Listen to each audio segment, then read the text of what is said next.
Good morning, good afternoon, and good evening, ladies and gentlemen from all over the world. Sawadee-kha, magandang gabi sa inyong lahat dyan sa Pilipinas. I am Ella Jason Ali, your host for tonight. Welcome to our Institution of Global Professionals free webinar. I feel so honored and privileged to host this webinar, and I feel so elated to welcome you all to this institution. Thank you for joining us tonight in this marvelous evening, and it's my humble request and pleasure to all of you to stay with us till the end. And don't forget to tag, share, and mention your friends in the comment box below so that we can watch and learn together. Every day, there are some new participants join with us. So I have to give a little background about IGP.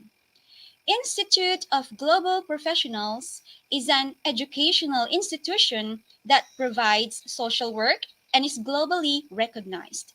We organize our webinars, trainings, offline or online courses with the best and trained speakers, coaches from all around the world to create a best learning platform for you. We expect that we will be able to help you improve both your personal and professional skills. Our mission is to enhance and empower people at their best. And now we have successfully completed 145 webinars.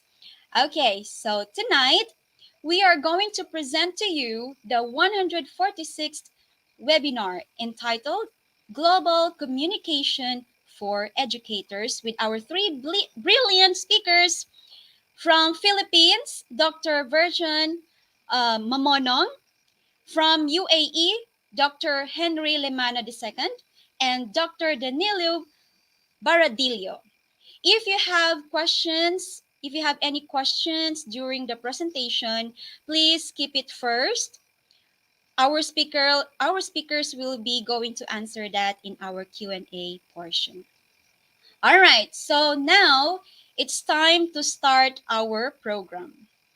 Ours, our first speaker is a doctor of philosophy in applied linguistics, a professor of language and literature, and an international resource speaker and a book author and researcher. Let us all welcome Dr. Virgin Mamonong from Philippines. Good evening, sir. Hello, sir. Hello, Ma'am Ella. Good evening. Good evening. Okay, so are you ready, sir? Yes, I'm excited to All share right. my topic. Okay. The floor is yours now. Okay, so I need to introduce myself first, right, Ma'am Ella? Yes, yes. Okay. So, um, bonsoir, ohayo gozaimasu, salamat pagi, magandang gabi. Good evening, everyone. I am Virgin H. Mamanong from Davao City, Philippines. I finished my Bachelor in Elementary Education major in English in 2006, Master of Arts in Education major in English in 2011, and Doctor of Philosophy in Education, major in Applied Linguistics in 2014, all at the University of the Immaculate Conception, Davao City, Philippines. Currently, I am the Field Study Coordinator and the research in charge of the College of Teacher Education of the University of the Immaculate Conception and have been with the Academe as a Professor 3 for 13 years, where I teach both languages and literature related courses in the undergraduate, graduate, and postgraduate degrees. I used to be a grade school teacher of the same university, but prior to the completion of my PhD degree, the university opted to transfer me to the tertiary level. As a researcher, my research interests are varied, and I have already presented research findings in conferences and research fora here in the Philippines and abroad. The latest project that I was involved with was the DOST funded research titled as Philippine Mother Tongue, a mobile web bidirectional neural machine translation system for Filipino and Cebuano, which applied hybrid approach in developing the machine translation system. My expertise in the field of language teaching led me to be tapped as a trainer in general education courses, both in the senior high and tertiary levels, and as an English course pack writer of English courses in Davao City. So that's about my background, Ma'am Ella, and everybody for Wow. present here today. So I've got to present first my. I will start presenting. Okay, yes, yes. Yeah,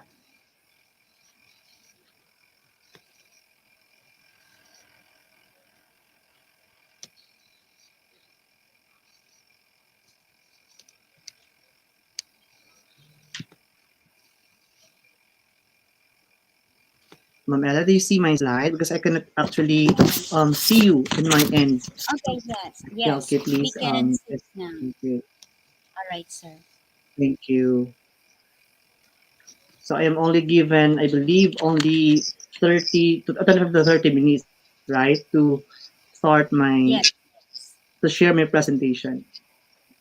Okay, so let me now, sorry, start my presentation.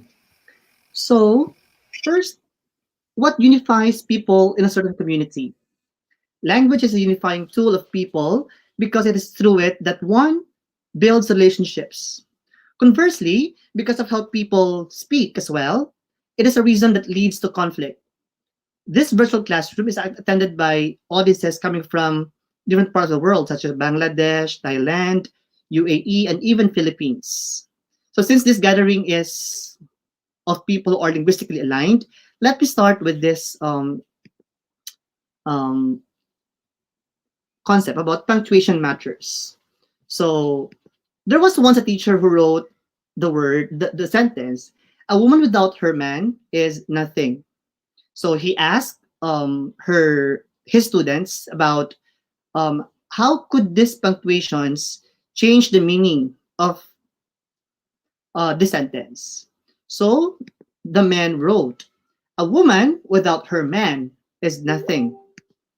Women wrote, a woman without her man is nothing. So it is very evident in the two sentences that there is similarity of words used, right? But semantically speaking, these two sentences actually semantically different, right? So this shows the punctuation can completely change the meaning of a sentence so that you can use the same words but mean totally opposite things according to how you punctuate them. If you say these sentences out loud, you'll also notice that the punctuation changes the way you say them by adding meaningful pauses. The first sentence uses commas to add a clause without her man. Then the second one uses a colon to create longer pause with a comma breaking the sentence in a different place and fundamentally altering the meaning in the process. The way how people communicate ideas may be attributed to one's culture. For every person do not think like you and speak like you, and such leads us to the concept of intercultural communication, right? So intercultural communication is not only limited to how people talk, it also includes how people project oneself before another because one cannot not communicate. We can surmise from this picture that people here come from different cultures, cultural backgrounds. As you can see here, they are showing different gestures to introduce themselves before one another. So, the tendency for misunderstanding and serious conflicts are very probable when people communicate in different languages or when ideas are interpreted differently based on one's cultural perspective. Communication behavior and cultural meaning, but even in using the same language, let's say for example English, misunderstanding may still occur because speakers may not have shared pronunciation, accent, tone of voice, usage, idiom, and meaning of words and phrases. This happens because individuals are raised in a particular culture where they are conditioned by its language, rule, and um, norms. So that's the concept about as shared by Tamayo. Now, first, what is intercultural communication? So, intercultural communication means the process of interaction among different cultural groups. Its offshoots include interracial communication, that is about different races, interethnic communication, that's about different ethnicity, international communication, and that's about different nations, and intracultural communication. It's a communication among members of the same culture. But before we can dig deeper to what intercultural communication is, let us first review the concept about culture. So, what is culture? So, according to Zimmerman, um, it's the characteristics and knowledge of a particular group of people, encompassing language, religion, cuisine, social habits, music, and arts. And to some other authors, it encompasses one's academic status and emotional state. And it is said that tribal commonality is highly conducive to social bonding. Okay? So, on the contrary, culture is not always simple. Culture is a slippery, elastic concept that takes on multiple shades of meaning. On one level, culture can refer to the trivial, like when we cut down a tree, move it inside, and decorate it once a year. And that is actually about Christmas into some other culture.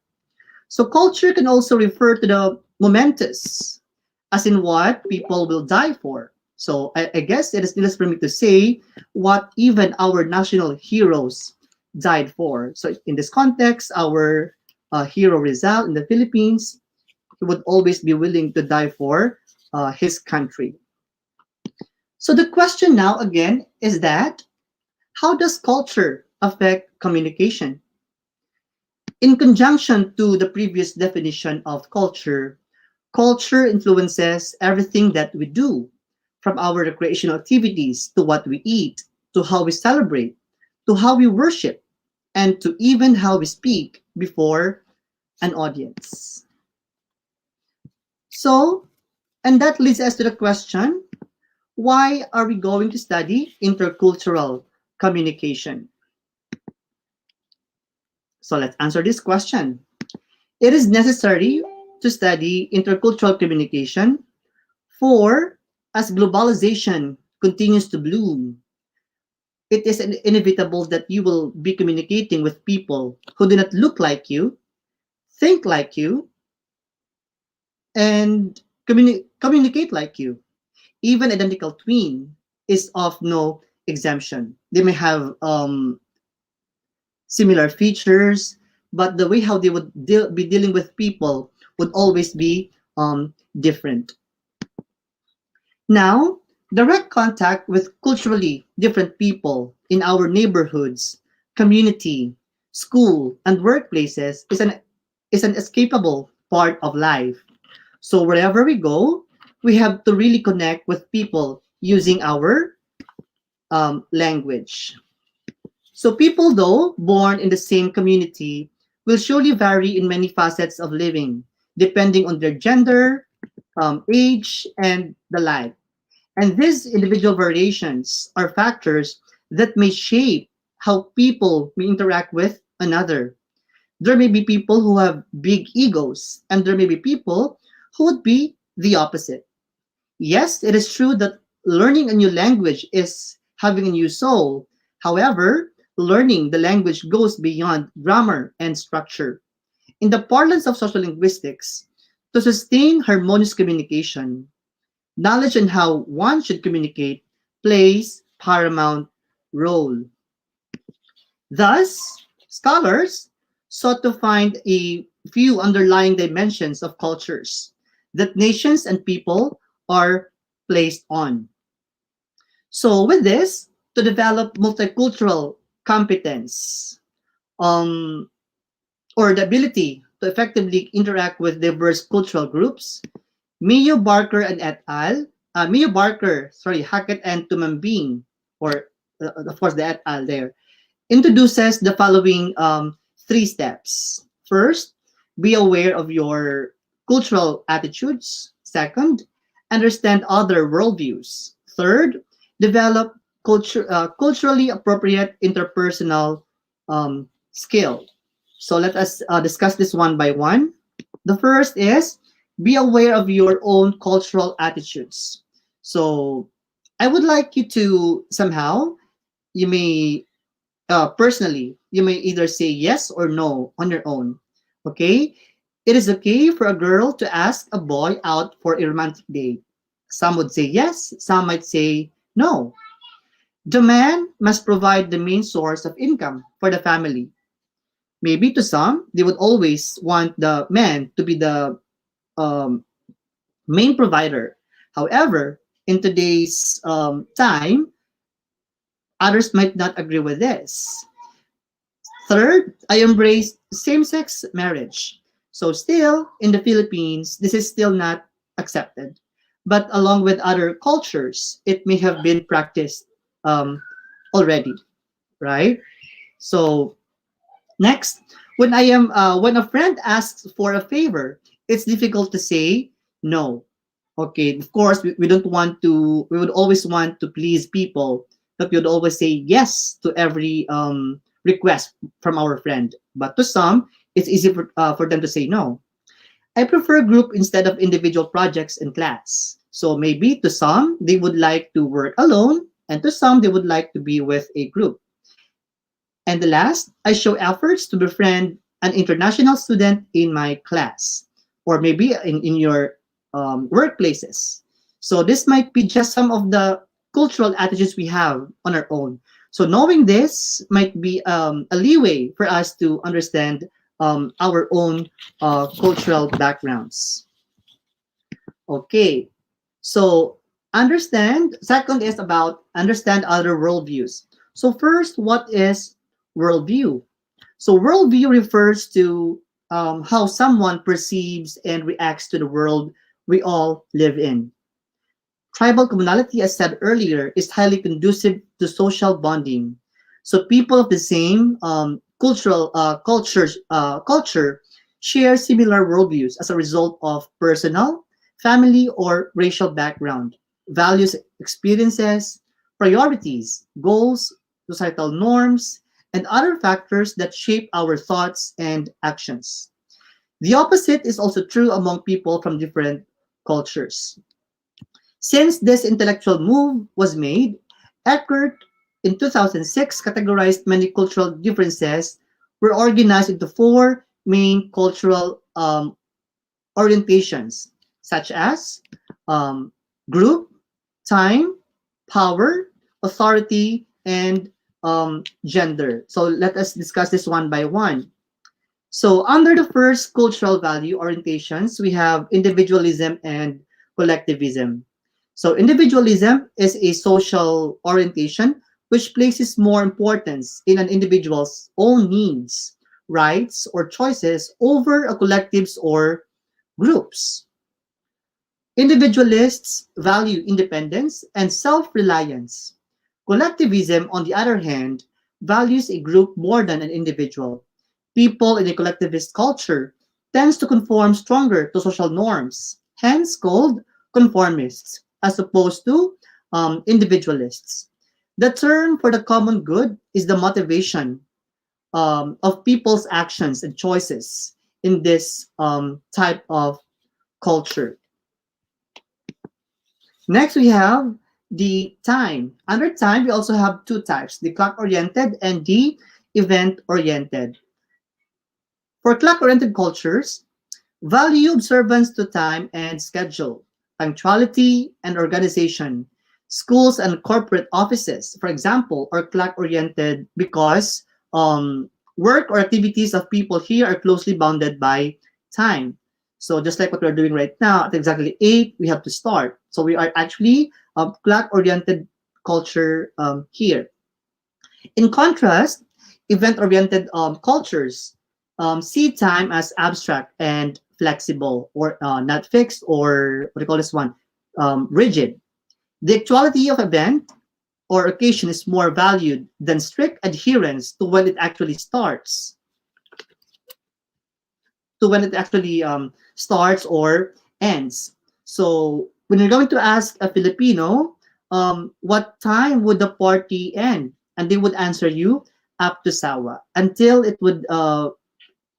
until we get drunk, things like that. They might answer you that way because for them it's not fixed. It may end anytime. Okay, so because of this, does defining an event-oriented culture help you understand the context of the adage Filipino time? Because that is why there were actually investors who would not want to pursue their business in the Philippines because there was a study that our, for example, the traffic in our the traffic situation in the Philippines is very um, um, is an issue. So of course, time is also money. Okay. So next to that is power and authority. So first we have here hierarchical culture. So it draws attention to status, social classes, titles, and degrees. There is a gap between men and women roles, professional and blue collar jobs, rich and poor.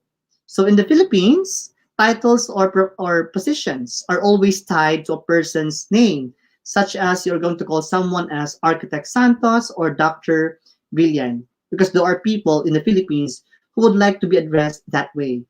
Okay, so Filipino overseas, or maybe to some other culture, um, overseas like students perhaps, right, who are used to this, could feel very uncomfortable when they find themselves calling their American college professors in their first names. So even Spanish people, they would call their principal in their first names. If you're watching movies, it's very evident, right? Next is what? Egalitarian cultures. They pride on equality and opportunities for all. So people here strive to empower, for instance, women and minority groups. In an egalitarian community, homeowners do not enclose their properties with walls or gates, which are very common in our residential areas here in the Philippines. Look at America. They are not even putting fences on their houses, right? So, in an egalitarian culture, a society, however, high concrete fences signify social inequality or discrimination. So, next is, and the last is about gender. And under gender, we have masculine and feminine culture. So masculine cultures see ambition, decision making, wage earning as values associated to males. As the leaders of homes and the society, while feminine cultures prefer enabling and nurturing relations. Eckert also refers to feminine culture as egalitarian. So usually, if you have, maybe you have been talking with people of opposite sex, you might be wondering that mostly, or some women would just say or support your ideas, while men are always would always establish their status. So with this, Mio Barker, Hackett and Tumambing, or Mio et al. Suggested what I call this one, um, ways on how we could actually improve our interpersonal skill. So they suggested three. So education. So what's education for? So joining lectures, reading books, and watching films. So on multicultural issues. Second is on what? Experience. So joining cultural organizations or traveling such as this, maybe, right? We are coming from different cultures, and with that we gain knowledge about a certain culture of a person or from one nationality. And third is about language. So asking questions when reaching out to different cultures. So speaking for a minority group. So to increase our multicultural competence. So these are his suggestions. There might still be other ways on how we could improve this. So, but according to them, these are the three things. So moving on, we have also here the intercultural communication guidelines. So as you can see here, these are maybe about the gesture, the self-disclosure, the formality, and our way of looking at things, our gaze to a person. So let's talk first about gesture. So be aware of how cultural differences influence how we interpret things. For example, sitting at a table during a meeting and showing the soles of your feet to the audience is normal in US settings, but it could be viewed as an impolite and insulting in many others. So this one, this for French people, this might be um, an insult. So for us, this might be money, right? But to the French people in France, of course, this would mean if someone would show you this, it means that you are a worthless person. So that is why when you're going to travel abroad, you really have to be very cautious of the gestures that you are going to use because there might be similarities and differences of our um, gestures.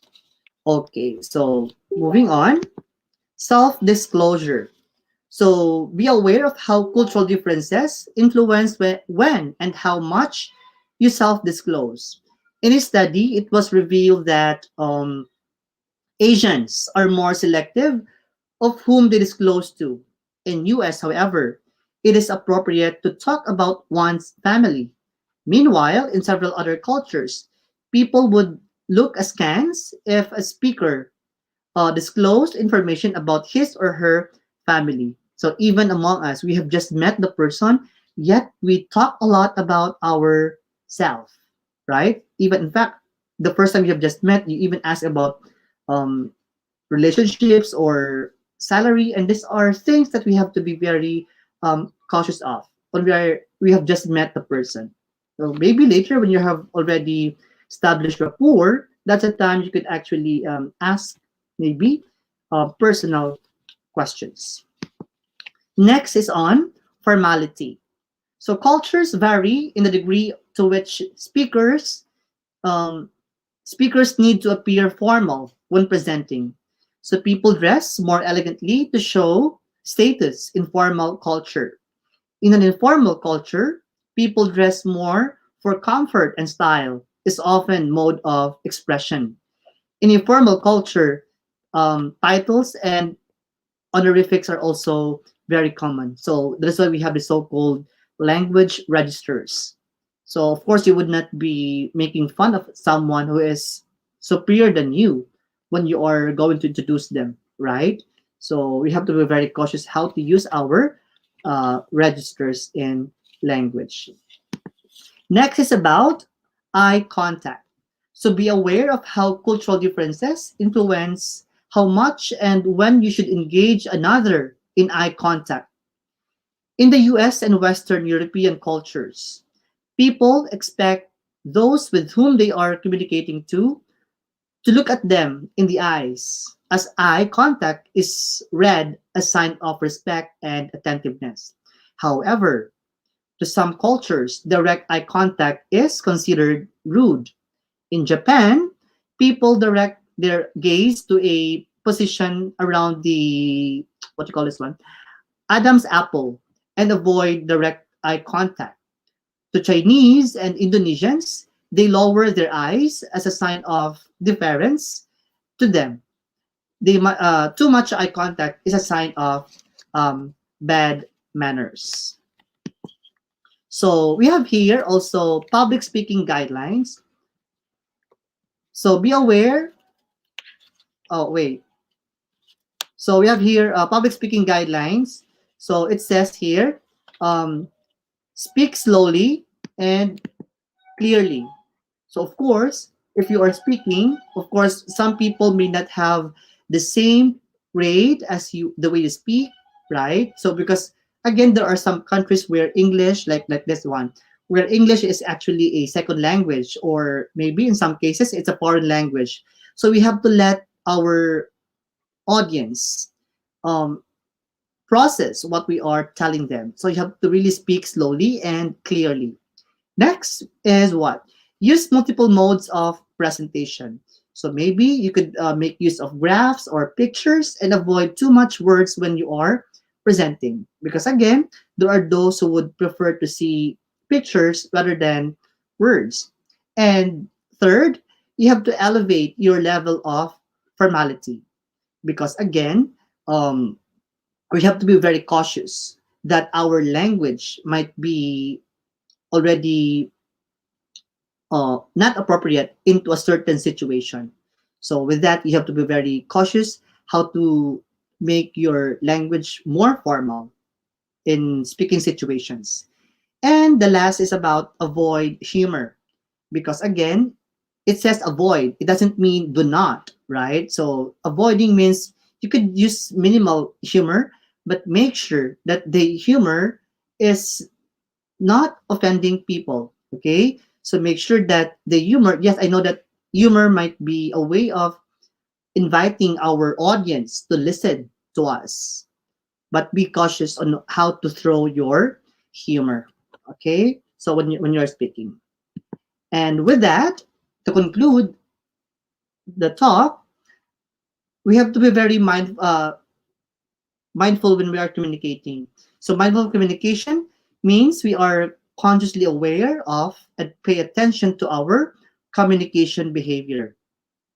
Flexible intercultural communication means we are adaptive and creative. It means we make detours and have courage to try again. It means we are other centered. And thus, with that, the title of this talk is about intercultural communication nexus to better discourse. So I hope you have learned something from my sharing, and these are my references. Thank you so much, and I'm ready to answer your questions regarding my sharing. All right. Thank you so much, Dr. Virgin. My That pleasure. Okay, so that is so enlightening and very informative presentation. So we have to develop our intercultural communication skills so that we will be able to understand each other and avoid conflict. So on behalf of IGP, sir, thank you so much for giving your valuable time and sharing your knowledge with us tonight. Thank you so much, sir. My Okay, so pleasure, Ma'am Ella. Thank you okay, so thank much. you so much. Before moving to our next speaker, once again, I want to remind you to please support us with your share, tag, comments, and mention your friends on our comment box below. So we will be going to give you the e-certificate link in the comment box below. So if you will face any problem, you can collect the e-certificate direct from our website. So our website is www.eduigp.com. So let's move on to our next speaker. So our next speaker is also a doctor of philosophy in applied linguistics. He is also a teacher of English as a foreign language, an international resource speaker. He's also an event host and a researcher. Let us all welcome, all the way from the United Arab Emirates, Dr. Henry Lemana II. Good evening, sir.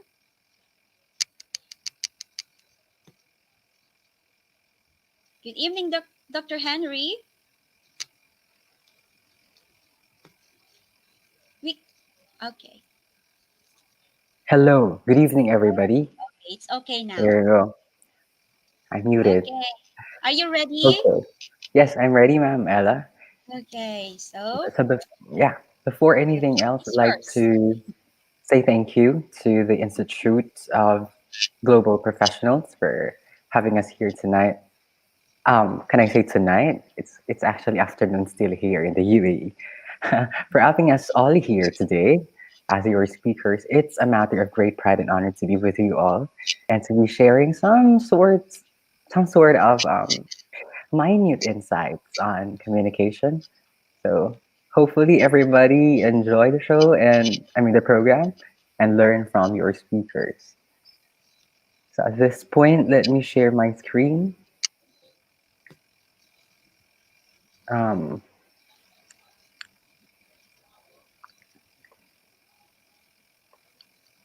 Miss Ella, do you see anything? Yes, yes. We can see it now, sir. All right.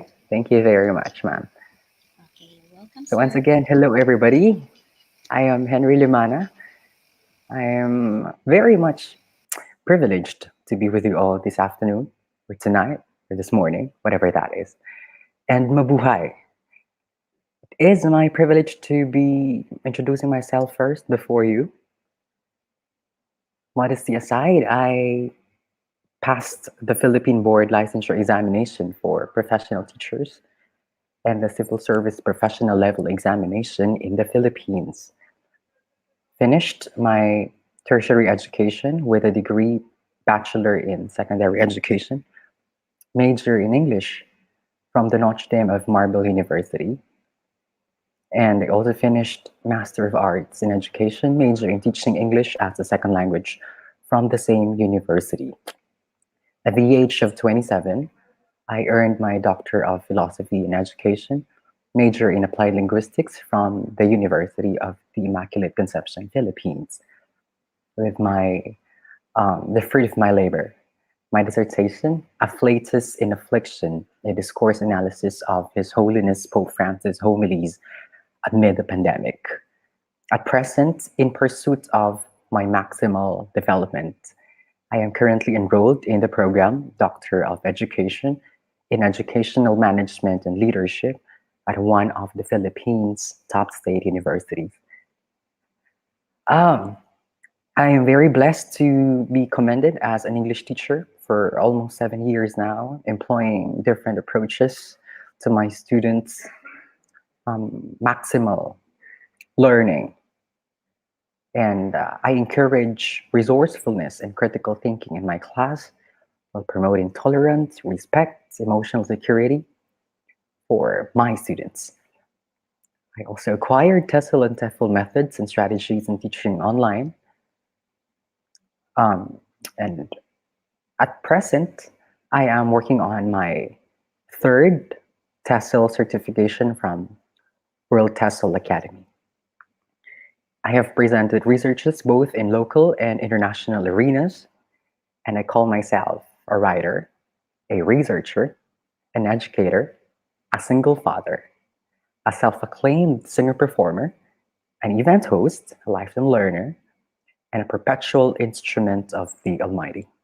Everybody, my name is Henry Limana II, and I'm very much glad to be with you all this afternoon.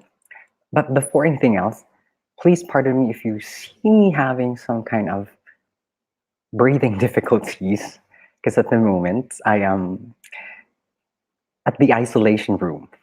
I am currently suffering from the implications of COVID 19, but because it is a huge opportunity to be speaking before an audience like you, I should feel healthy at the moment and be on my toes to be your speaker tonight. But hopefully, I can pull this through. I can do it. I can nail this for the love of education, for the love of learning. Here we go. So, this afternoon, I am given the chance to be presenting to you my topic titled Reading in the New Normal, a Facet of Communication. Hopefully, we're ready. So, in my talk today, I'll be having four um, parts. First, I'll be discussing with you the objectives of my session. Second, let's talk about reading as communication. Let's prove that reading indeed itself is communication. It is a communicative process by itself. Three, that reading has a colossal essence in today's world. And four, if it has colossal essence in today's world, how do we then foster our reading power in the new normal? And as well, the reading power of our learners. If we are educators, we are looking after also of the growth, no? And the development of our learners, in as much as reading skill is concerned. So first, let's talk about the objectives. At the end of this webinar, participants are expected to have one, described the connection between reading and communication, identified conclusive reasons as to why reading is still essential in today's world, and outlined diverse techniques and strategies for improving one's reading skill in the midst of the current cataclysmic situation. So I'm hoping we can achieve all these objectives by the end of my time. So let's go ahead and bring it on. First, reading as communication. Well, reading is what? Something that is not new to us. Reading could be defined as what? The process of looking at a series of written symbols and getting meaning from them. Basically, when we read, we use our eyes to receive written symbols like letters, punctuations, and spaces, among others. And we use our brain to convert them, these symbols, into words, sentences, and paragraphs that communicate something to us. Reading can be silent in our head or aloud so that other people can hear. And we are aware that when we say reading, it's a receptive skill. Through this skill, we receive information.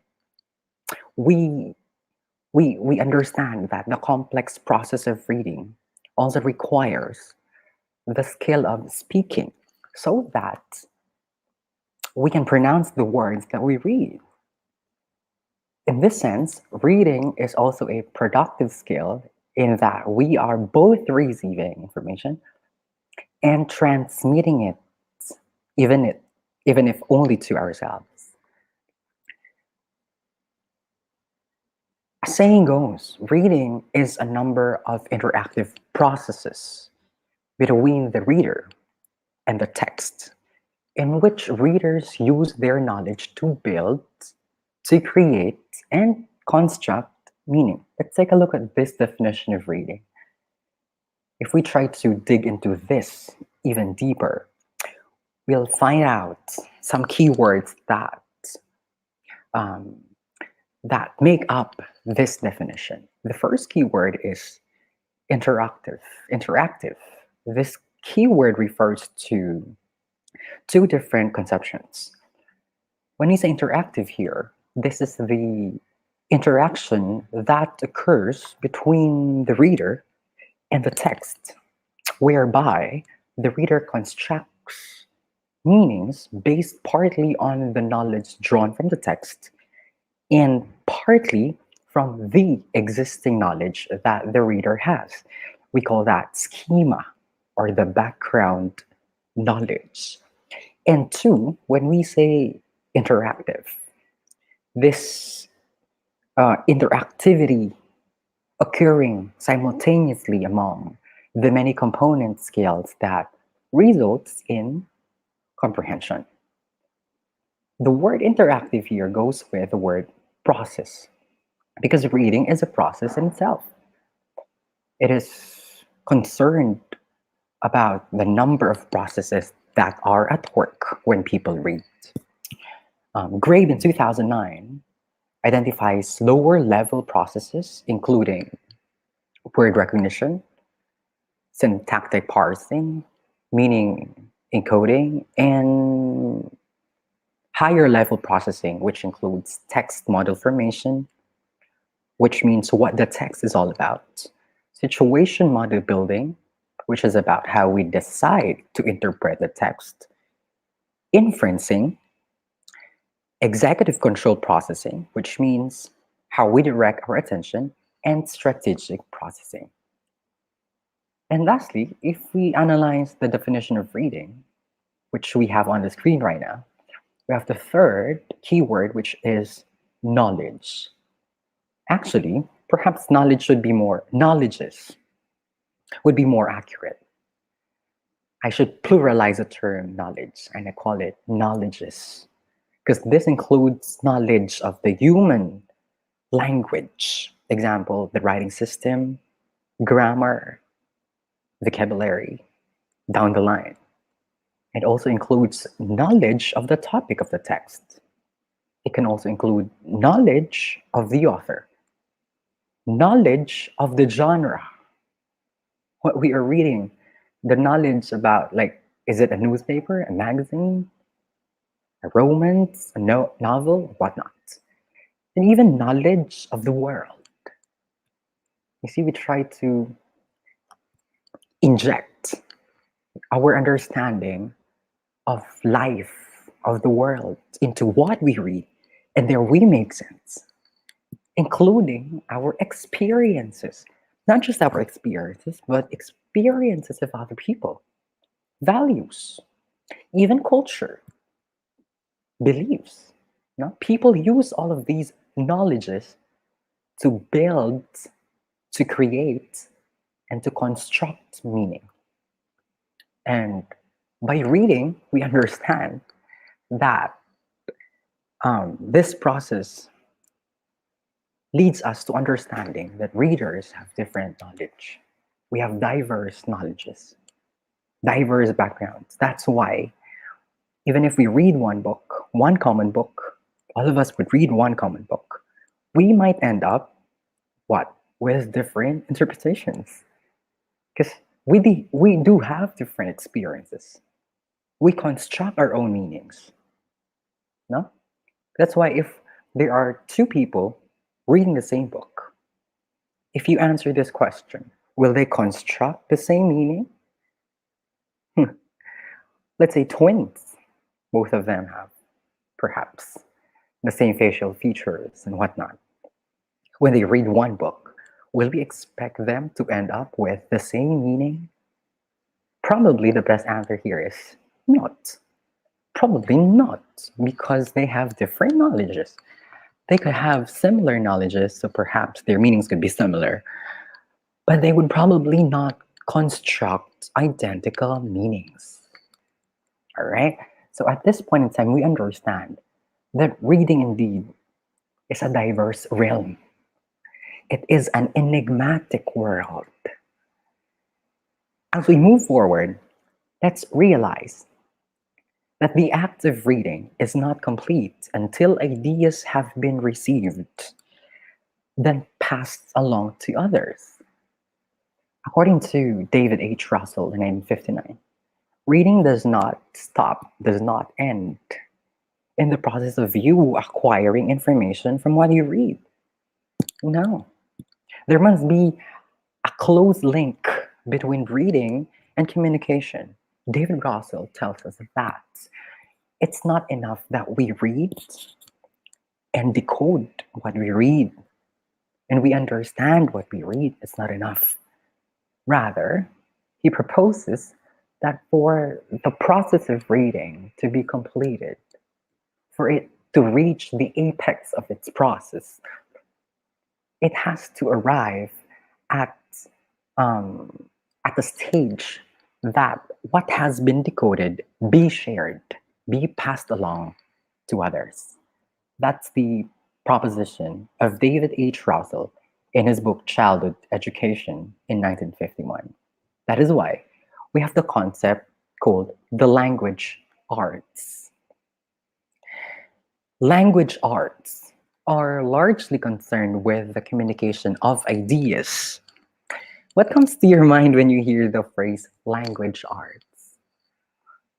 I'm sorry, I cannot read your comments at the moment because all I can see here is my presentation.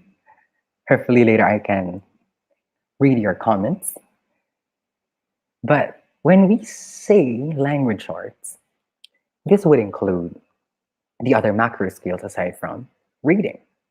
You have your language arts in terms of phonics, speaking, writing, morphology, literature. When you hear the term language arts, one term that comes to your mind is the term novels. What else? Words, articles, orthography, morphology, down the line. And reading is just one of the language arts alongside the other macro skills. You see? Therefore, reading is largely concerned with the communication of ideas. Paramount goals to be gained from reading are, look at that, paramount goals to be gained from reading are here. Take note. One, meaning. What's the purpose of you reading something if you don't get the meaning? If you don't grasp the meaning, which goes with comprehension. And when there is meaning and comprehension, there is communication.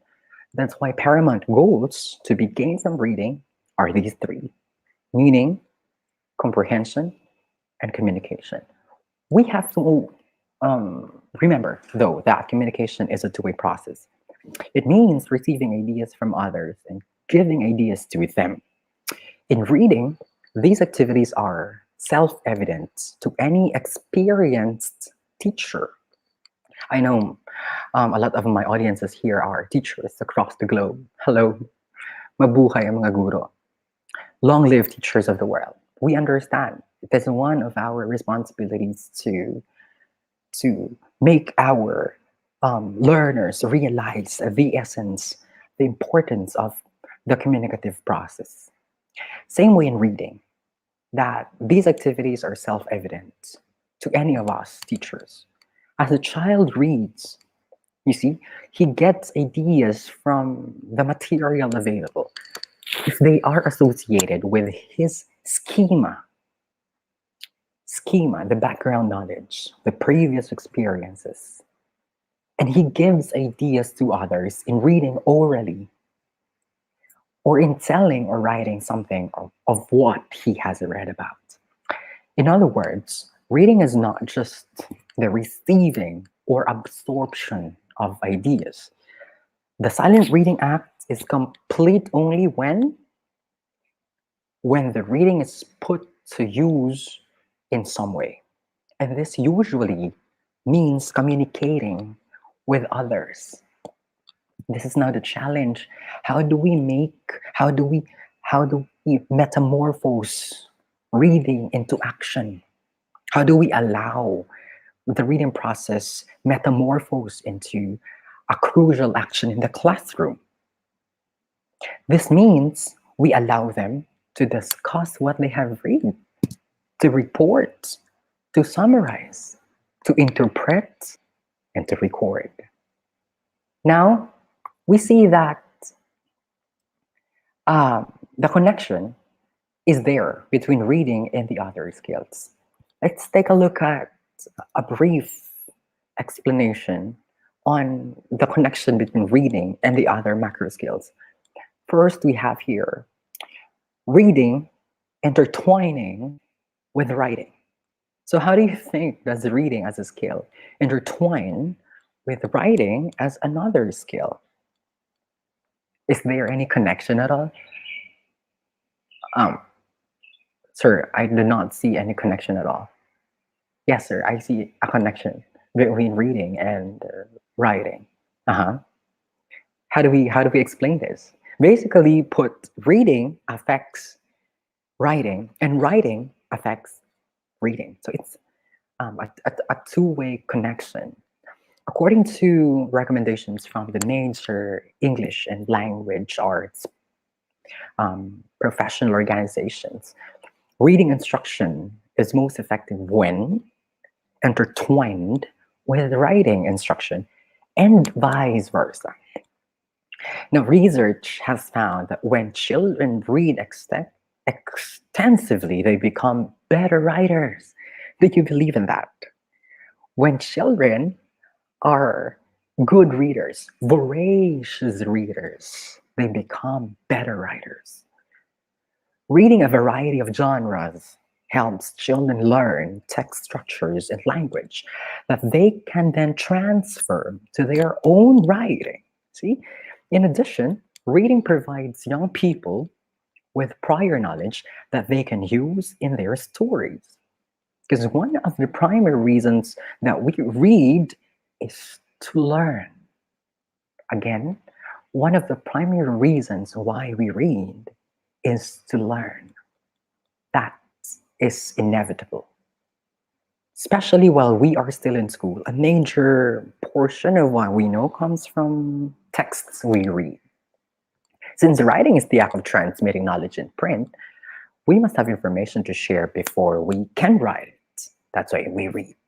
That's why reading plays a major role in writing. That proves now the connection of reading and writing.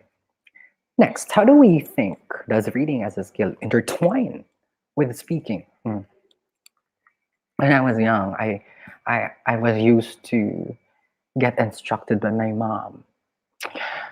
Go to your room, lock your room, and read books. I didn't realize how important it was to get indulged in reading, to get engrossed in the realm of reading. I didn't understand that. I didn't realize that until I realized that when you are a good reader, you are in the process of becoming a good speaker. Reading and writing largely depend, no, on the same skills. Well, same is true with reading and what? Speaking. It comes without much debate to say that reading and speaking are both important skills to have. We need both to communicate, but they do seem to be different. After all, almost all people will learn to speak on their own. It's right. Not everybody who could speak well can read well. And it's not a prerequisite before one can speak to read first. See? Given time, no? The time is not true of reading. And in fact, the majority of people throughout history were illiterate, right? They can speak, but they couldn't read. That's a fact.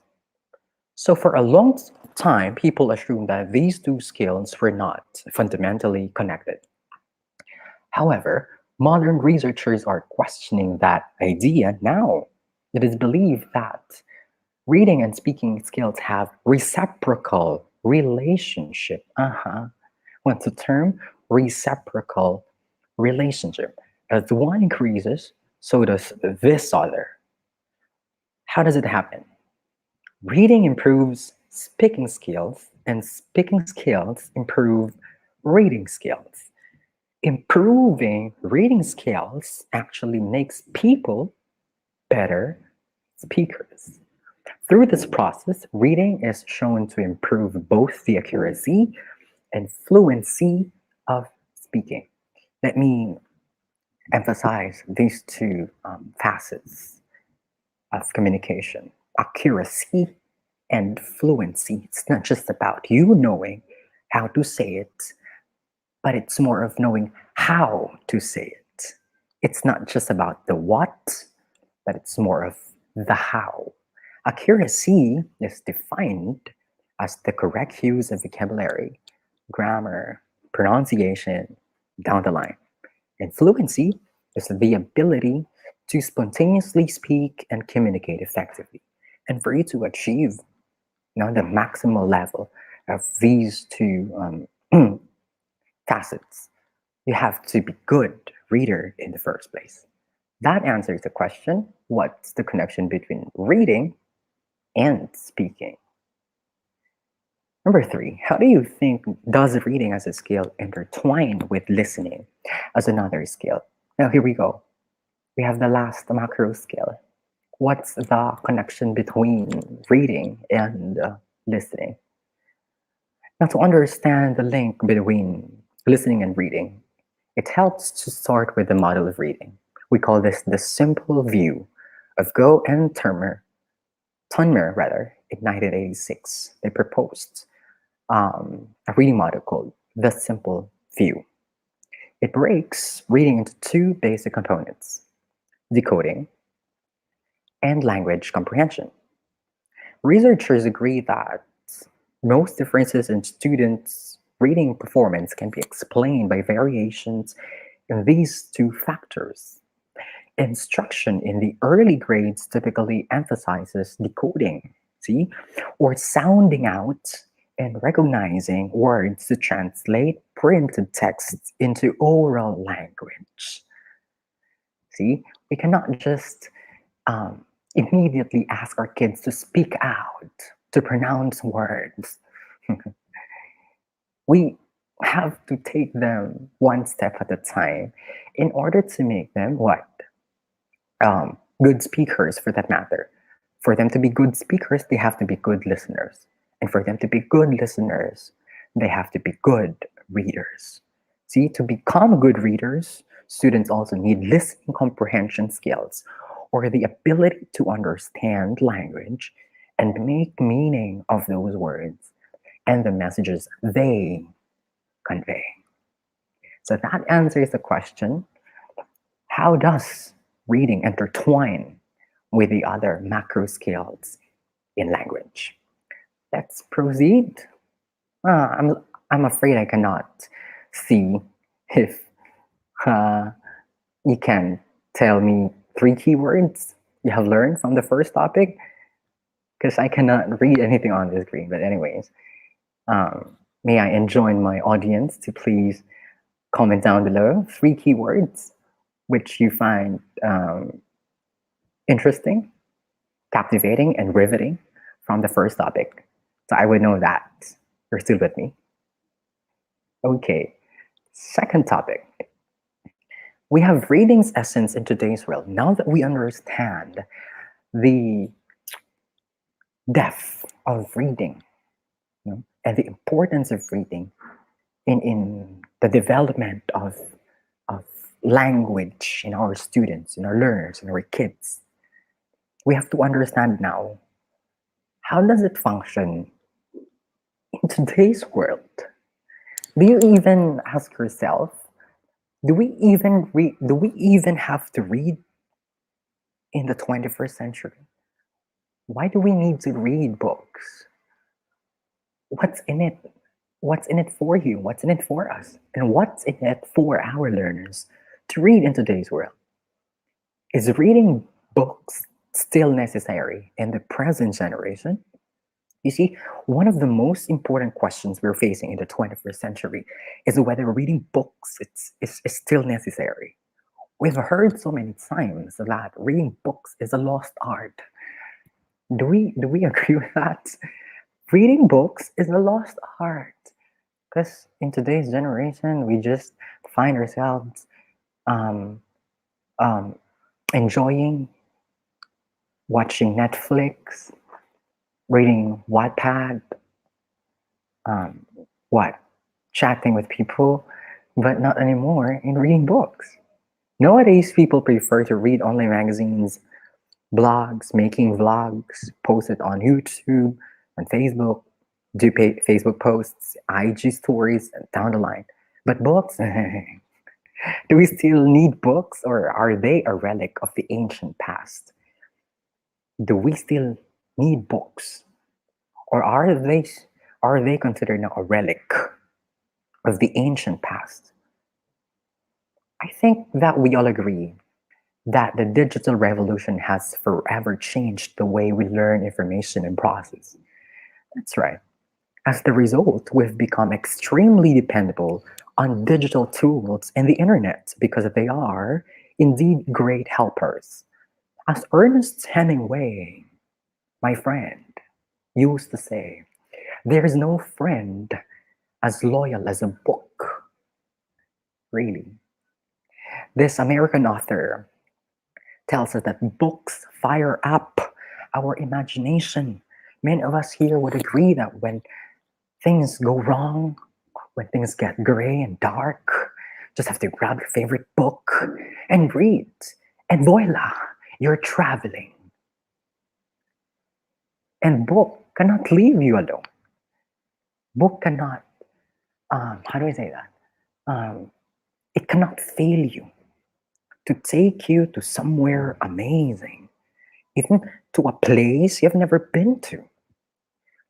In books, we find solace in times of grief, and it opens up our world, our realities, our existence. The importance of a reading habit is intrinsically linked up to professional success. I haven't known anyone in life um, who has been a voracious reader since young who did not become successful in life. All voracious readers I know are successful people. Sana all, they say, sana all. Sana all voracious readers. Hopefully, everybody is a voracious reader as it opens up the mind to what? To new experiences and provides new avenues of knowledge. So let me try to put up um, some of the advantages of reading. According to the researches I have read, that there are gifts of reading according to Harappa Education 2020. One, it improves your thinking skills and analytical abilities. Is it true? It improves your thinking skills and analytical abilities. You see, there are many times when you read a book and realize there are loopholes in the plot. You figure out who the murderer is before the book tells you. That's how your brain works. That's how your critical and analytical thinking skills work. Your mind works faster when you read. And when you do it oftentimes, you'll get amazed by its results. Reading sends your analytical and critical thinking abilities into what's the term? Hyperdrive. Because each book becomes a puzzle your mind races to solve. With each book, it keeps improving its score. See? So these same abilities also apply to the real world.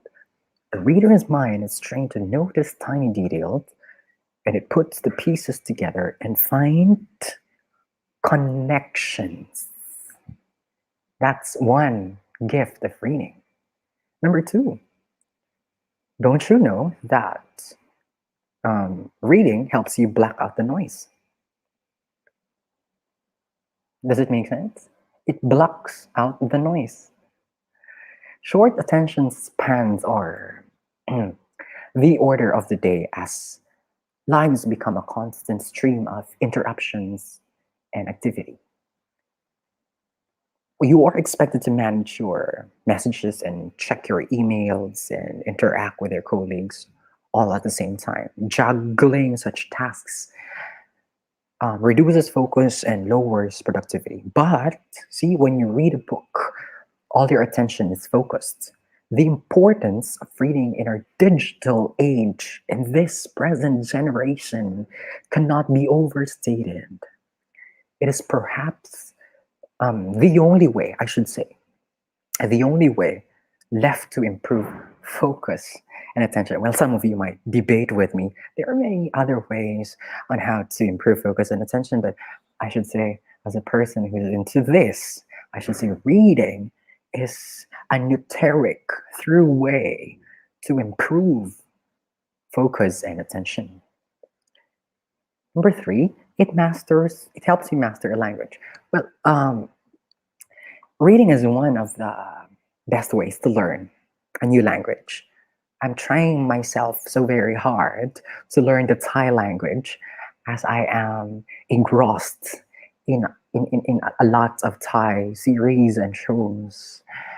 That's why I'm learning the Thai language all by myself. I'm trying to read books I could download from Google, though I cannot understand the alphabets. They are alphabets, they look like noodles. Sometimes I do not, I just cannot understand the alphabets.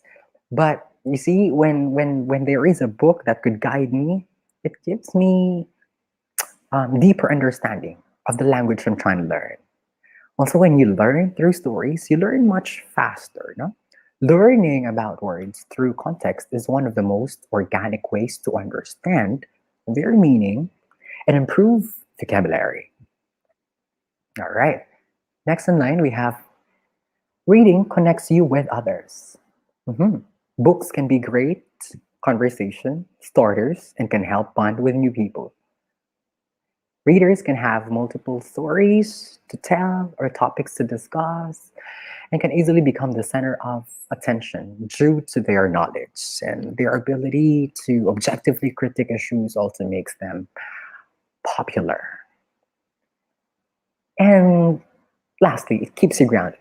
I believe this is one of the most important gifts reading could give us. It keeps you grounded, not electrocuted, okay? Grounded, which means reading is for me a constant exercise in humility. How does it happen? The more you read, the more you realize and rationalize how much you haven't. Let me repeat that. The more you read, the more you realize how much you haven't. The more you accept the fact that you haven't read many other things yet. That reminds you of how much further you still need to go. Each book reminds you of how limited your knowledge is. That's humbling. Readers are friendlier and more accepting of others, even of the diversities, the differences, the idiosyncrasies of others. They are always helpful as they know they too are still a work in progress. There you go. So we have here the gifts of reading from Harappa Education in 2020. According to Borges into how do we read that? Borges or Borges 2020.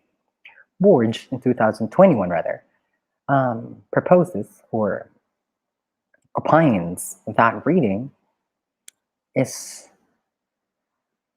a way to reduce stress. Nah, many people choose jogging and yoga to fight stress and pressure they encounter on a daily basis. But reading has also been identified as a reliable method of reducing stress. This is from a 2009 study completed by the University of Sussex, reported that reading a book worked better and faster than going for a walk, listening to music, and drinking a cup of tea. In fact, it reduced stress by up to 68%. So, guys, teachers, educators across the globe listening to me right now, when you feel stressed, grab a book and try this on. If this doesn't work to you, well, better luck next time then. But I believe this study was not conducted for for just no reason. It has to tell us that reading has power, that it can reduce stress. Number two, it can stimulate the brain. Book reading is a great mental stimulation exercise. Great mental stimulation exercise. It keeps the brain busy so it would preserve its mental power. You see, like a muscle, the brain needs to stay fit and strong to be able to function properly. So reading becomes an intense workout for it. A 2013 study that appeared in Neurology Journal found that reading books can help to keep memory, see, to keep memory and thinking skills intact. Moreover, this mental stimulating activity was viewed as effective in staving off symptoms of Alzheimer's in seniors. So, for us who would like to avoid Alzheimer's disease, we have to get started with our reading practice habit. It improves memory. When one reads a book, one needs to remember a number of characters, details in there, ambitions, traits, conflicts, resolutions down the line. The background, the events, even the flow of events, the plot. The writer is a skilled reader as well. So they typically produce a complex plot.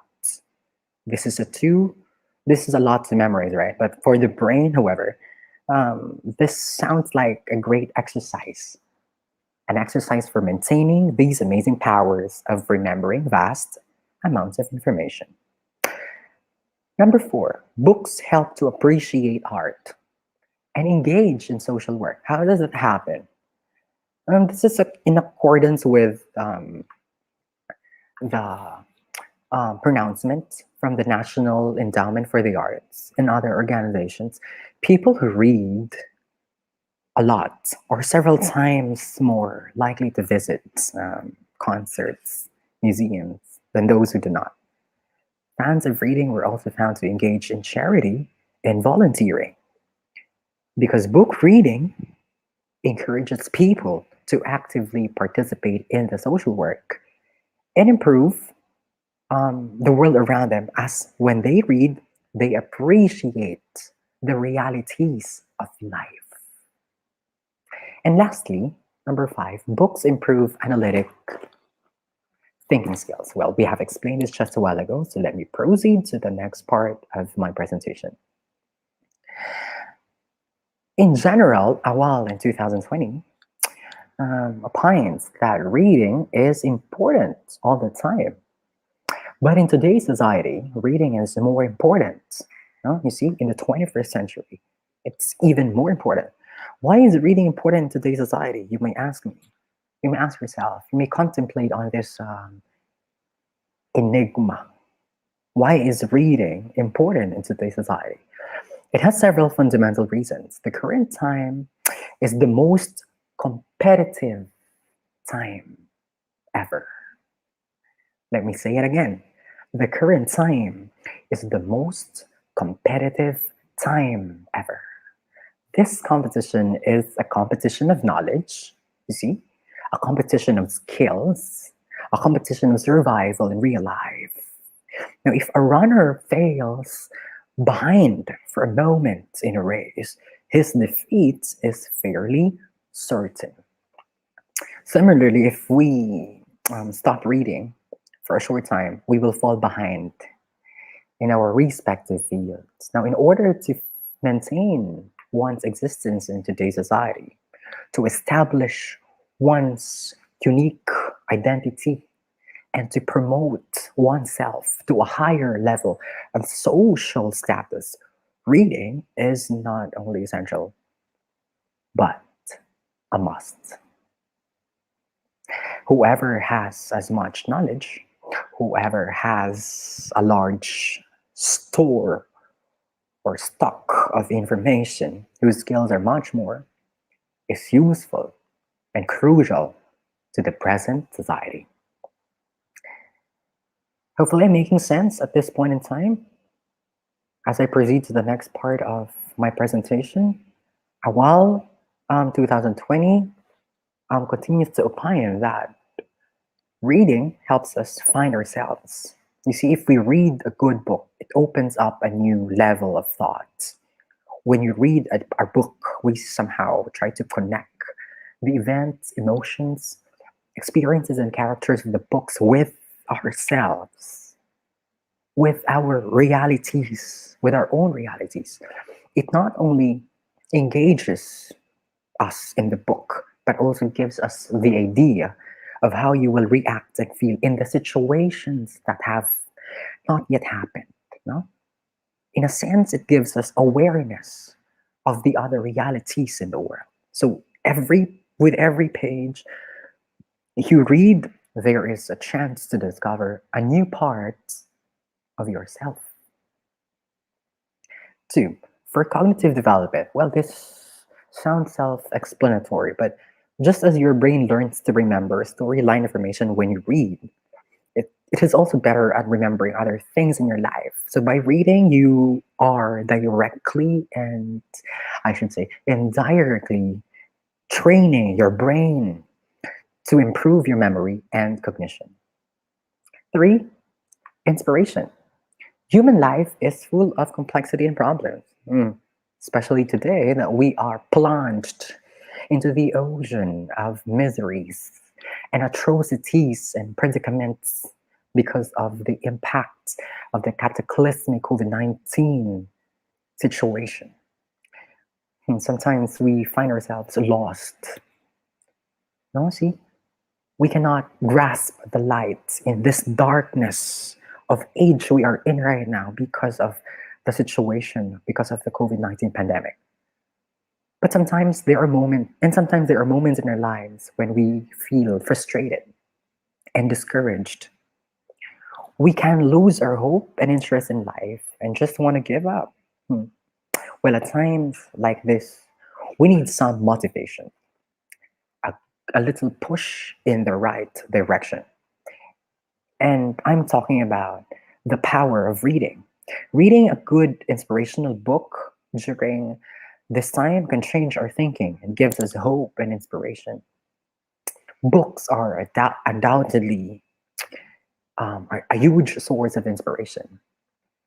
We can get inspiration from them and transform our lives perfectly. And next is reading provides us the expansion of our knowledge.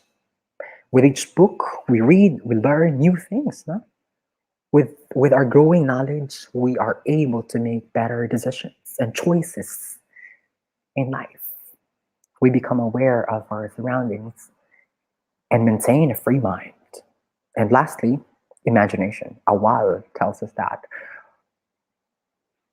this deepens our imagination. Reading deepens our imagination. And believe me when I argue, imagination is more important than knowledge. Does it make sense?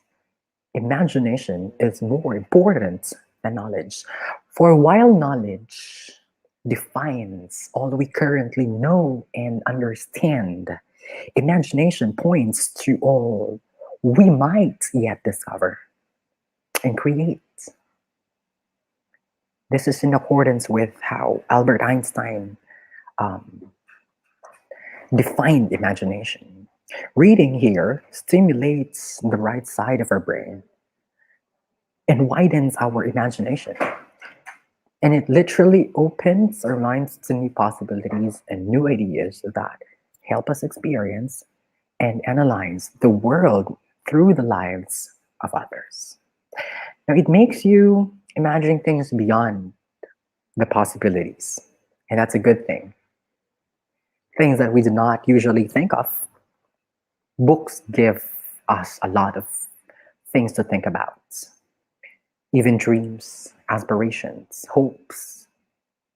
These give you the opportunity to play with your own perspectives and imagination. In addition to these, various creative characters, plots, and approaches in what we read trigger our creativity.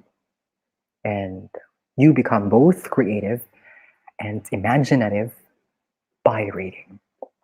Therefore, as I proceed to the next part of my presentation, which is the last part, now that we understand reading is a facet of communication, reading is communication in itself, and that reading provides us a plethora of advantages and benefits. Now we have to understand how are we supposed to foster the reading power in us. But more than that, we have to realize how we are supposed to foster the reading power in our learners. How do we make them love reading in the new normal? It's a challenge, isn't it? especially those teachers who are um, having different modalities in teaching. We have face to face, we have modular down the line, blended. We have different strategies to discuss, but let me share with you some of the things I know which can foster the reading power of our kids in the new normal. Transitioning from classroom teaching to online instruction is a challenge, even under the best possible circumstances, let alone as an emergency response to the COVID-19 pandemic. We were all caught off guard when last year we were told, all right, um, the mode of education should be purely online. Oh wow! Everyone was appalled, was shocked, was dumbfounded. How would that happen? How do we teach then um, various subjects to our students via online platform, especially reading? How do we do it? In education, as an interest of the world, it will take a while to adjust to the new normal. Yes, it's right. By now, it's obvious that the pandemic has disrupted and complicated the way we teach every subject, especially for our youngest learners in preschool and elementary. For educators, it's been a struggle to adapt lesson plans and strategies for the very subjects that make up the foundation for all future learning. For parents, some of your parents here, the challenge has been in how to support the kids, right? How are we supposed how are we supposed to support the kids from home while balancing other obligations such as career? Furthermore, adults who do not have background in teaching might find it difficult to support learning when they aren't familiar with the strategies. No?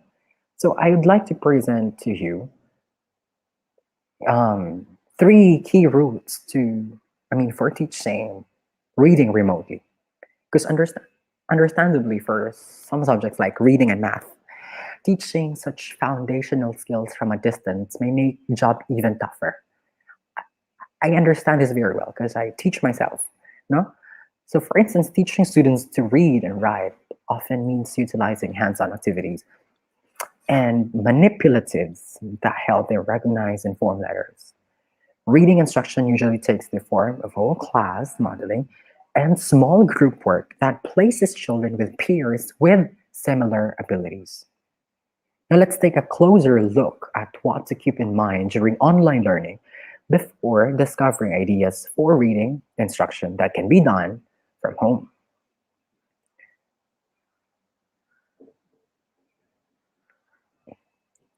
According to Modern Language Association, literacy in the US have been falling even before the pandemic.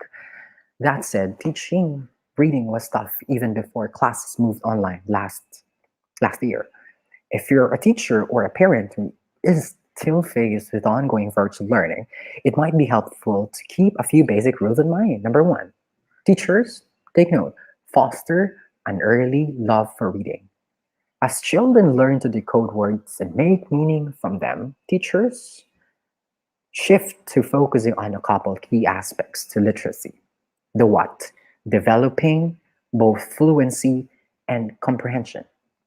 Fluency here refers to one's ability to quickly and accurately read texts with knowledge and how those words are expressed. Without fluency, the ability to recognize words and their intonation or expression, reading comprehension, or the ability to understand text is impossible. Once kids have all the building blocks to develop fluency and comprehension, the next step is to practice, practice, practice. So the very foundation of this all is to foster first an early love for reading. Second tip I could give is to offer a variety of books. No? Kids should be exposed, I should say, should be exposed to a wide variety of books and types of text during lessons, and while reading at home with their families. Educators can then select a different book or different set of books to engage a whole class with during a designated read aloud time, even online, that could be done, while also providing children with level readers that are appropriate for each student's personal reading level. Parents, on the other hand, should also choose and offer a wide selection of books by taking advantage of uh, free services online, see, or by inquiring with teachers and schools. Try to read different types of texts with children, including informational articles on topics and that fit personal interests. Because the key here is to read as much and as often as possible. And lastly, we have the third rule to be receptive to digital tools. As I have mentioned, teaching of reading has become even tougher during this time of pandemic. When we think of books, you see, most of us think about the experiences of holding one in our hands and perhaps the aroma, you see, the aroma of a freshly bought book. While many adults prefer to read a physical copy, there is a plethora of online tools that can assist children in learning to read. So I should, how do we say that? How do we say that? I should suggest that when I say be receptive to digital tools, what I'm saying is that we have to consider it of the use of Microsoft's immersive reader, for example. This is a reader tool that reads text online and highlights and enlarges words. Microsoft immersive reader can be a good tool for you guys, for you teachers and parents as well. We have different apps that contain ebooks that offer audio narrations, document cameras that teachers can use to project texts from a physical book copy to children online. We have also virtual magazines, which we can subscribe to, or many articles online. Learning apps and games, which are more often than not free. They are free. And of course, the most common digital tool we can use of is our YouTube websites. YouTube videos and narrated children's books complete with illustrations. You can find complete collection of kids' favorite fairy tales and online storybooks on YouTube channel, on many YouTube channels and many websites as well. And while there, please remember this, teachers. No, while there is no substitution for reading with a physical copy of a book in hand, the digital tools listed above can go a long way in supporting little learners developing skills as they conquer literacy and form an early love for reading. In support, I just have to supplement that reading strategies to adopt for online classes could be making lessons short and sweet, taking a digital read aloud each day, make reading as fun as possible, and get creative, teachers. And lastly, we have here the big six of the reading process. Let me just do this briefly, as I believe I have run out of time, and I'm really into this. I'm sorry if I speak a lot because I'm really into this. So there are different big six of the reading process. We have here oral language, phonological and phonemic awareness, phonics, vocabulary, fluency, and comprehension. I just would like to shortly discuss this with you because I don't want you guys to forget the essentials. And the big six of the reading process are the essentials in teaching reading. So the first foundation, the first stage here is the oral language. This is the foundation for learning to read, which is related to overall reading process progress in the primary and secondary schooling. So we have here from birth, the child's experiences create an impact on their oral and written language skills. So it matters if parents Parents have to start at home. You see the love of reading. Research suggests that core teaching practices and classroom environments support a commitment to rich dialogue and conversations. So, activities that we can make use of in order to foster oral language are the following. At home, we can encourage conversations. Even in our online classes, we can encourage conversations. We can drop questions. We can post videos to which they can respond as well.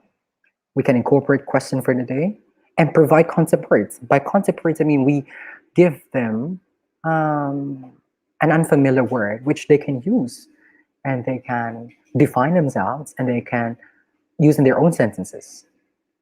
In that way, we can make them converse. We can make them speak up in order for us to foster the first stage of the big six of the reading process, the oral language. They're not yet reading here, they are speaking. Number two is phonological and phonemic awareness.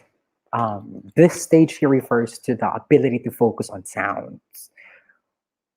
We are into phonemes, you see? Being able to blend and segment phonemes are the most crucial phonemic skills for reading and spelling.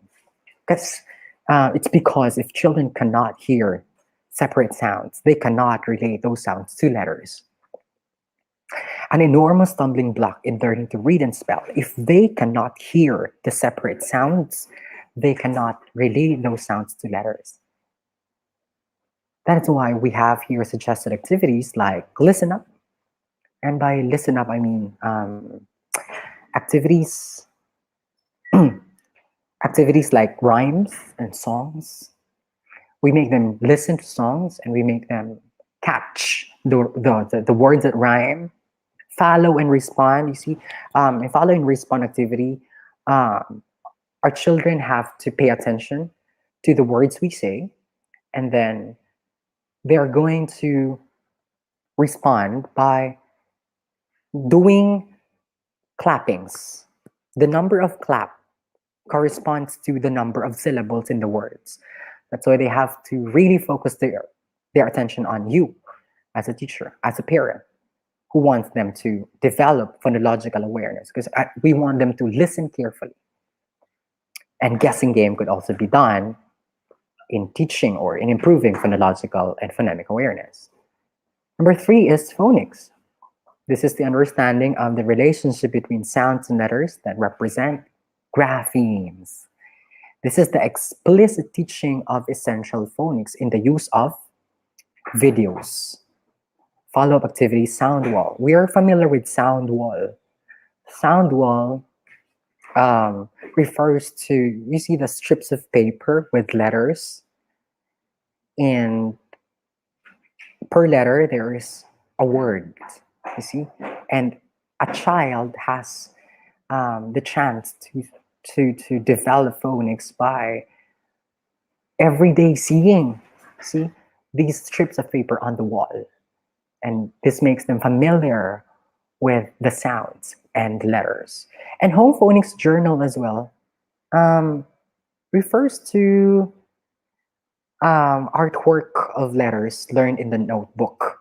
We teachers can ask them to make artworks of letters in their own um, phonic notebook, phonics journal. And if we can check them, that's good. But if you can't, we can ask our parents to take a look at the artworks they've done in their notebooks. And every day we can see the progress. That's why we find this very helpful because we can see the progress of our kids. Number four is vocabulary. I believe this is for the most part, learned indirectly through encounters with the vocabulary in media, in stories, in conversations, and exposure to words in different contexts makes their meaning clear, so the process of vocabulary building occurs. Direct instruction here is very important because it's found that direct instruction is effective for vocabulary learning and can help children from less advantaged backgrounds to make substantial gains in their vocabulary. We can make use of vocabulary Pictionary. list of words. We can list down words for our kids and allow them to draw pictures of or anything that they could find related to each of the words listed. This is very effective because they make their own connection with what they know, the connection between what they are learning and what they have learned. So there is a great connection between what they are learning and what they have learned. And by bridging these two, we help them foster their vocabulary. Word journal, our child can write down new words to learn from modules, books, resources, and use them in their own sentences. Scavenger hunt, I'm familiar with this. This can be done in lower grade levels, no? In KG, grade 1 to grade 3. We have list of words that will be given. We give words to our children and we ask them to find the actual things at home. It's as if give me what I want as a game. There is a list of words and we ask them to look for the actual things at home. Scavenger hunt. That's also an activity for us to build the connection between what they know and what they are learning. Fluency. Fluency is a pivotal point in reading development, the point where all the component skills of learning to read are in action, and energy can be focused on determining the meaning. The point where learning to read transforms into reading to learn. Let me repeat that. The point where learning to read transforms into reading to learn. Okay, we do this by, of course, suggesting the following practices: sufficient time, student choice, explicit instruction around the reading process, text variety, text access, teacher monitoring, formative assessment, and talk. So I have here a diagram that will explain the practices that we can make use of that should exist for effective independent reading. And lastly, we have here comprehension. Comprehension, as we have made mention just a while ago, is one of the um, goals of reading, and I should say the ultimate goal of reading. Comprehension requires engagement with the text at a deep level and an array of skills that go far beyond simple word recognition. So we can do fostering of comprehension through noting details, drawing conclusions, inferencing, predicting outcomes, varied meaningful reading resources, storytelling time, and comprehension check. So in conclusion, I should say that with all of these stages of the big six of reading process, it is a consideration for schools to build a professional development plan for teaching reading, and it must address the following components. Addressing teaching method, as you can see here, you have to be aware of the gradual release of responsibility of teachers, the workshop model, and the high impact teaching strategies. The core teaching practices can make use of the different teaching practices we can see here. Model reading, reading aloud, share reading down the line. The key elements of reading, the concepts of print, what do we mean by phonological awareness, what is phonics, what are words, fluency down the line. And the reading environment, we cannot make them read if the environment is not conducive for them. We assure first rich literature, but of course that's a challenge for us because we're in the era of digital classroom because of the COVID-19 pandemic. But anyways, we do not forget that despite the situation, we still have to assess. It could be summative and formative assessments. Remember that reading is in equal parts a highly complex and cognitive process and highly important skill and educational outcome. We have to integrate systematic, balanced, and explicit teaching of each element of the Big Six. And a consistent whole school approach, or ideally consistent approach across regions and states, is desirable in providing the best outcomes for all students. There we go. So at this point in time, I believe these three objectives have been achieved in this session. We have described the connection between reading and communication, identified conclusive reasons as to why reading is still essential in today's world, and outlined diverse techniques and strategies for improving one's learning skill in the midst of the current cataclysmic situation. I'm leaving you with the words that reading not only has tremendous power when it comes to fueling the development of all aspects of language ability, its importance to the entirety of a human life in this day and age really can be overstated. So, teachers, professionals, bring out the power in you and in your learners. Embrace the power of reading, and as William James said, begin to flight into whole new worlds as effortlessly as young birds take to the sky. Thank you very much for your attention. Maraming salamat po. Good evening, everybody. Wow, that is such a very stimulating and comprehensive presentation, Sir Henry. Thank you very much. Yes, indeed, reading is a diverse realm. As according to Dr. Henry, reading should not end with just decoding, but with sharing. And reading skills is intertwined with our different skills, such as our writing, listening, and our speaking skills. It also improves our different abilities like our thinking and analytical abilities and many more. Thus, improving our reading skills is very important. And to my fellow teachers here and also to the parents who are listening now, I hope that we will be able to make our students or your children love reading. Thank you so much, Dr. Henry. My Okay, thank you so pleasure. much for your valuable time tonight. All right. Okay, so let us proceed to our last speaker for tonight. He is also a doctor of philosophy in applied linguistics, professor of language and philosophy, fellow of the Research Institute of Singapore, an international resource speaker. He is also a book author and a researcher. Let us all welcome Dr. Danilo Baradillo from Philippines. Good evening, sir. Hello. Hi, good evening and good morning or good afternoon to some others who are watching us live now in YouTube and in YouTube. It's my pleasure to be invited to share my knowledge about a certain topic this day. But prior to that, let me just give you a brief background of myself. I'm the academic coordinator of the College of Arts and Humanities of the University of the Immaculate Conception.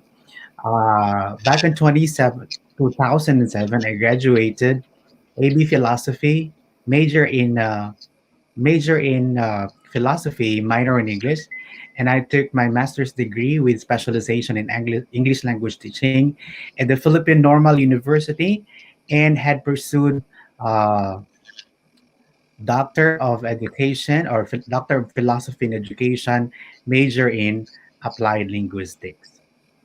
I've been also in various um, research presentation, both in international and local, and won some awards for the presentation on researches. A book author has published already about books on language, learning English language in terms of its structure and in terms of its use. I also had published a book on purposive communication, which of course is the new general education in the Philippines for college education. So I'm a proud teacher for about uh, 10 years already, and that's already quite a long time in the academe. And of course, just for the information of everyone, I am an ex-seminarian, was trying to, wanting to become a priest back in my days, but I found my heart real in teaching, and I have remained to this profession for already about, as I said a while ago, more than 10 years. And that's because I'm an ex-seminarian. I never had, I would not lose this opportunity to also share my knowledge about marrying language and ethics. That is why I'm going to have to talk about tonight communication or ethics of communication. This is something like a very, brief introduction about what should we practically do and decide over a matter in terms of, we're confronted with communication apprehensions or communication situations. So when I say communication situations, I'm saying that I am talking about some instances where we are made to decide which one is good in relation to language use. Okay, so at this time, I'm going to have to present with you my PowerPoint. So if you allow me to share my screen right now, I'll be sharing my screen.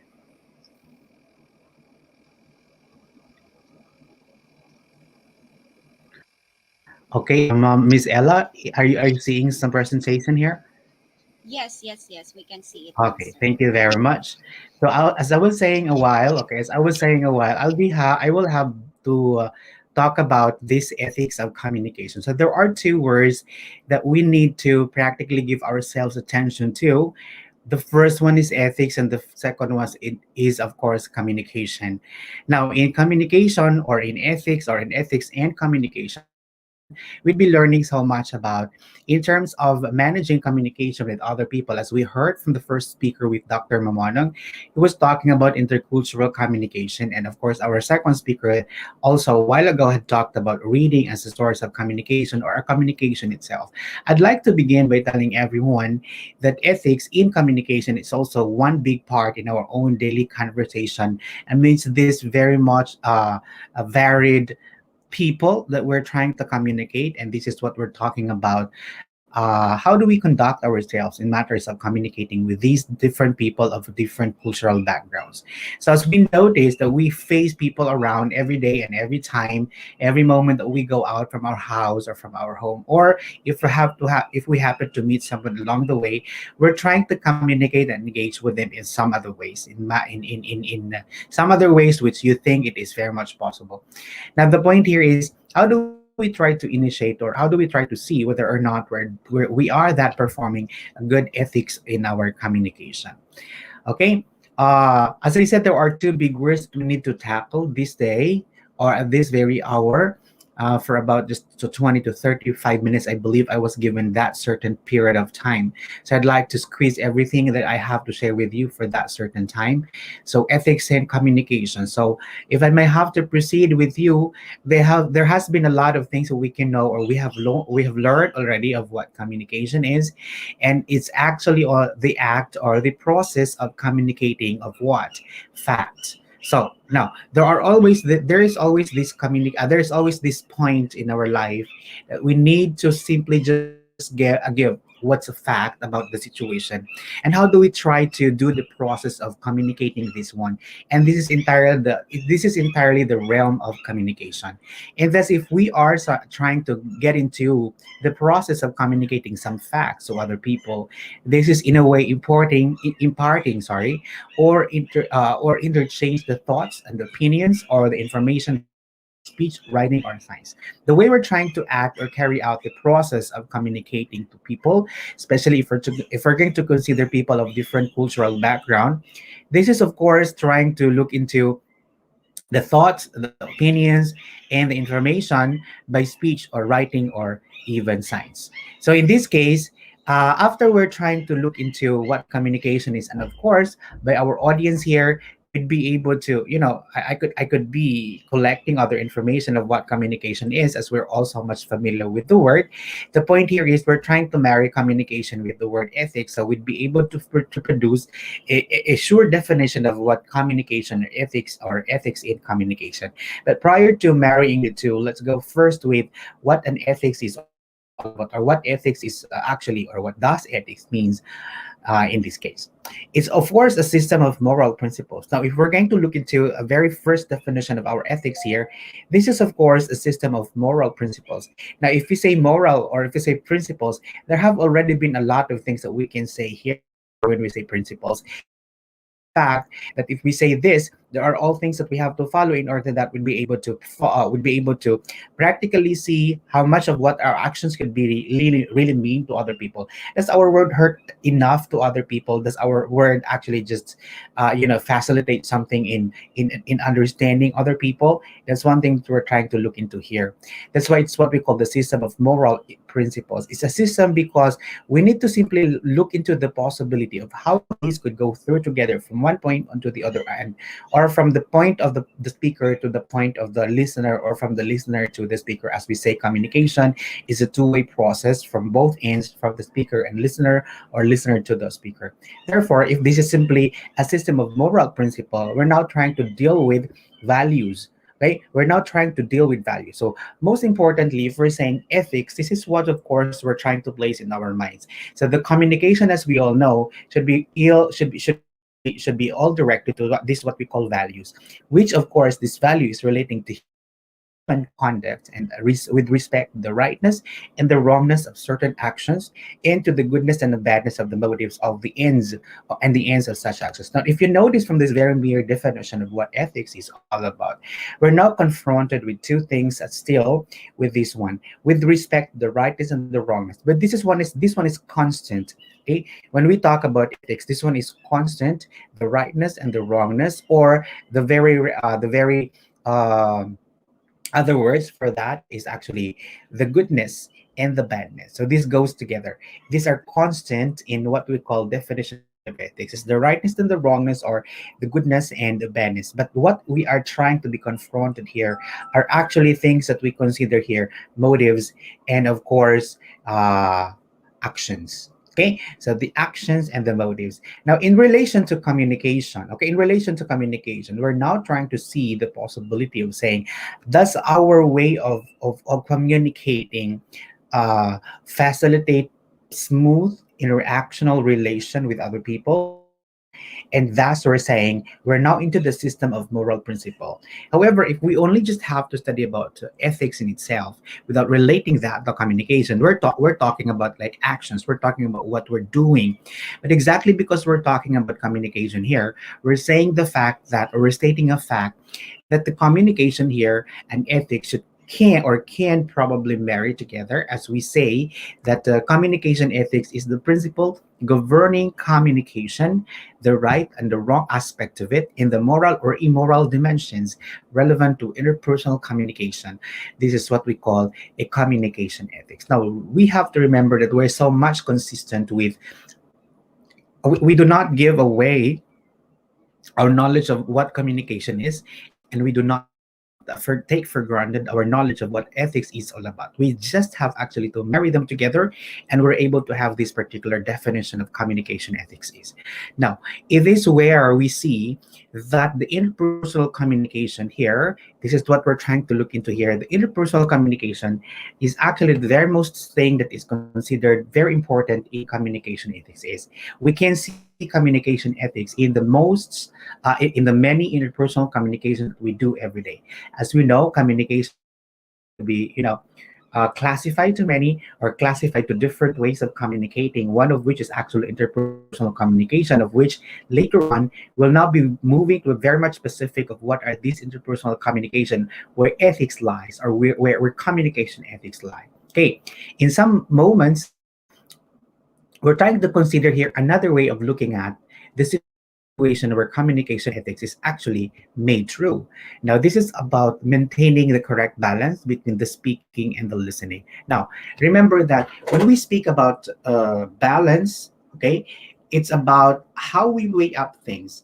Is this thing better than this, or the other one is better than the other? So weigh up things like when you do speak, the other ones listen, and when the other ones listen, and the other also would have to speak. Now, this is what we call turn taking. In social linguistics, we have turn taking, and the way we communicate with other people must have to follow some sort of turn takings to avoid overlapping of things or overlapping of ideas, to the point that we're not anymore getting along with the other's ideas in this case. And the reason is, there is, of course, the legitimacy of fear and emotional appeal, and to the degree of the criticism on praise. So practically, if we're saying communication ethics would probably guide us to a very good communication, a smooth interactional relationship with other people, especially of the different cultural background, that's not a problem anymore, or that's not a problem anyhow. Just as we're trying to maintain the correct balance, we strike the balance. In philosophy, Plato would say, or Aristotle would say, in medium stat virtus, that means in Latin saying, in the middle there is virtue. Therefore, we have to do some sort of, balancing and some sort of moderation in everything that we do. And this is why we call communication ethics. So, of course, if we have understood already what communication ethics is, or from the word communication and ethics that join together, we're now saying that the principle of honesty on both sides should be completely applied, because any amount of insincerity from either the listener or the speaker would not be very much prudent. So the very concept of communication ethics would probably give us this particular idea that the principle of honesty in both sides should be very much concerned in this point. Otherwise, we're not doing practically a communication aligned with ethics. In this case, these are all the fundamental ethics or fundamentals of ethical communication. When I say fundamentals, very, very important that we need to place into our mind. And without this, we couldn't agree more about saying that we are doing or we are not doing some sort of ethical standards in terms of communicating with other people, especially when we're trying to consider our people or the person we're talking to are of having different cultural background. What are these fundamentals of ethical communication? So I have here responsible thinking, decision making, development of relationships and communities. And this development of relationship and communities would always have to bear with context, cultures, um, channels, or even the media. Okay, even the media. In this sense, these fundamentals would lead us to thinking that our way of communicating with other people would be very much possible if we're all be responsible in our thinking. Responsible in our thinking because we have to see who is actually at the end, or who are at stake at a particular situation or communication situation. Decision making is actually the second, of which we will have to go so deal much later on or in a while about how we practically have to do decision making in terms of communication. We will be guided about theories, and we will be guided about principles or ethical standards as to how are we trying to decide over a matter in relation to communication situations. Okay, so in this case, if we're now trying to mean that there is this ethical communication, of course, the opposite of that, according to Saint Thomas Aquinas, the world is full of opposites. If there is small, there is big. If there is large, there is actually cute or whatever, right? If there is beautiful, there is ugly. The world is full of opposites, according to Saint Thomas Aquinas. So if there is ethical consideration or ethical standards for communication, there's also unethical communication, which of course we're trying to avoid, because why? This threatens the quality of overall communication and consequently the well-being of the individuals and the society. It's not just about the individual but the entire society. What is that being actually deprived of this the well-being of every individual, and of course the society. So we're trying to avoid here. The purpose why we're trying to study and learn communication ethics or ethics in communication is for us to be able to look into the situations where we are into and avoid some sort of unethical communication in that matter, because we're trying to avoid the quality of our communication being contaminated with any other things that are not related to the communication situation, especially when I have to repeat this when our audience or when the person we're talking to is of different cultural background. Okay, here are the basic principles of ethical communication. Advocate truthfulness, accuracy, honesty, and reason is essential to the integrity of communication. Endorse freedom of expression, diversity of perspective, and tolerance of dissent to achieve the informed and responsible decision making and fundamental to civil society, and much more, and so on and so forth. What are we trying to talk about in this first principle of communication? Is we will have to read our screen there, you'd be able to be informed that our ethical communication or the principles of this ethical communication would lead us to a very good relation, okay, to a very good relation to the ones we're talking to them, in as much as we simply just have to concretize what we're trying to mean to other people as we're trying to communicate them in a good way or in a manner where everyone is actually not being compromised. Okay, And there's more principle, or there are more principles of ethical communication.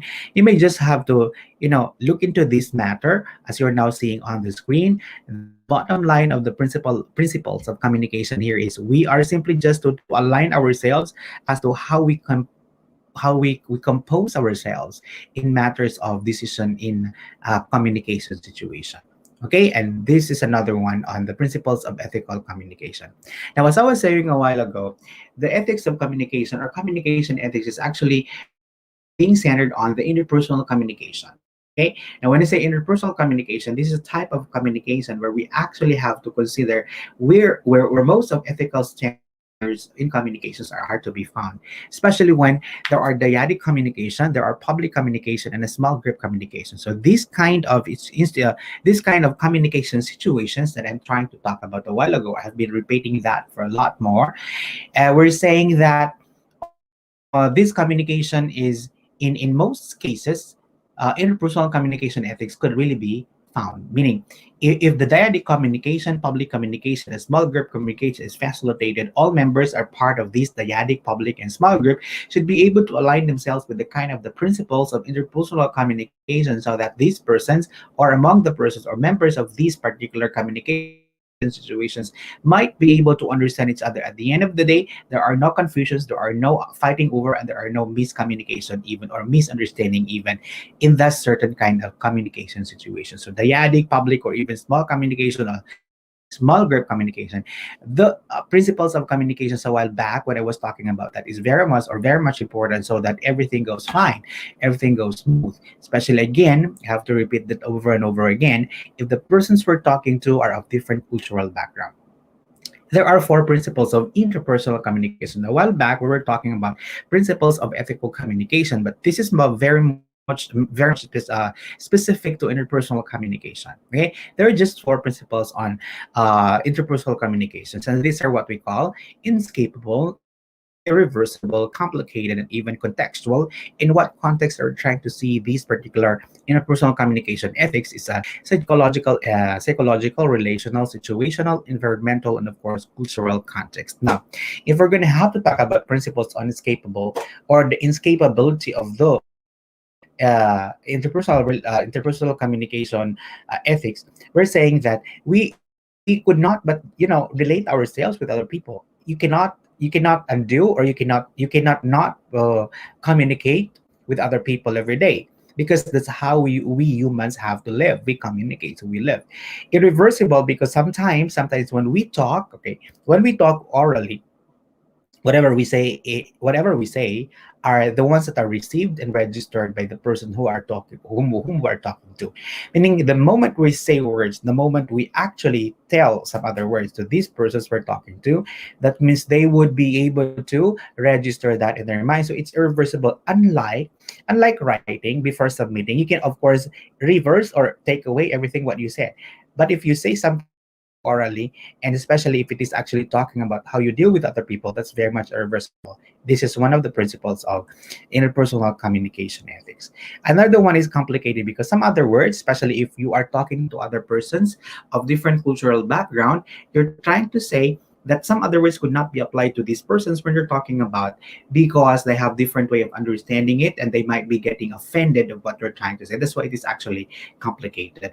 The last one is very much broad in substance, because if we do interpersonal communication, we have to consider the psychological context, the relational context, the situational, or the environmental, or even the cultural context. And this would give us a wide arena of saying that the context we're trying to talk about these persons are in the context of situation, or in the context of psychological way, we're trying to deal with person that way. Meaning, the context that we're trying to talk about within the persons we're talking to simply has to give us a way to understand people in a psychological way, in a situational, environmental, or even the cultural context. So this is where we say principles of interpersonal communications is very much contextual. Okay, is very much contextual. So therefore, it's very much important when we're talking to other people, or to other people, we need to see, for example, how do we do communication contextually in this case. How do we do some sort of relating to other people in some context. So the context is very much important in as much as we simply took into consideration what are possible ways of dealing with this person in the matters of psychology, in matters of relation. That means how are you related with other person, how are you related to the person you're talking to. Because remember, when we say relational context, the way I talk to my parents is actually different the way I talk to my teacher, or the way I talk to my friend is actually different the way I talk to a stranger whom I meet along the way.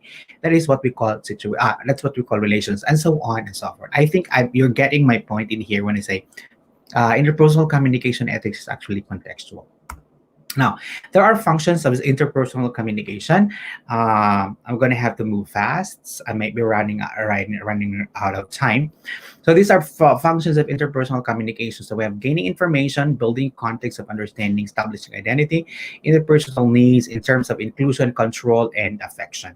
But I wouldn't be very much dealing on this part because I'm going to have to proceed to talking about what are these particular methods or techniques, or should I say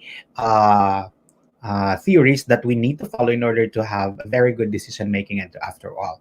Okay, okay. Frameworks. This is what we call when I say frameworks. The frameworks that we're talking about here are simply match the kind of action we're going to have to produce in the communication situation. And in fact, ethical frameworks would help us build up a very good decision making over that matter. So what are these ethical frameworks? So these ethical frameworks would help us really be directed to how we sorry, not how we do, but how we decide over our matters in terms of communication or in line with communication, because we're talking about communication ethics. But if it were something like action, it could still be also used in some sorts. But because we're trying to align that into communication situation or communication ethics, we're going to have to put that in the context where we deal with other people of different culture background. The first one is the ontological ethics. So the ontological ethics is something that we call right down here. We follow because this is the rules and because this is our duty. So our way of understanding the ontological ethics here is we're saying this, we're talking about this, we're saying this to people, and we're talking about this to people because this is our duty, this is our responsibility. So the point here is our duty compels us to simply say things the way it is. And that's what we call decision making. That's what we call deontological ethics because it's the most frequented basis of our decision making. I did this because it's the right way. I did this because it's my duty. Like a person is telling you this way, or your parent is talking you that way because it's the duty of the parent. The teacher is talking you that way because the duty. Because the duty that's being portrayed in this situation is actually being a teacher. So this is what we call the ontological ethics. The way they're trying to say things, the way they're trying to facilitate communication here is a matter of the duty they're trying to portray. The other one is actually utilitarian ethics. So the utilitarian ethics here actually focus on the results, whether or not it would benefit the majority. No, it would benefit the majority. So contextually, we're talking about here consequences, right? Contextually, we're talking about here consequences. Does that mean does my word hurt only one person or a lot of people or the majority?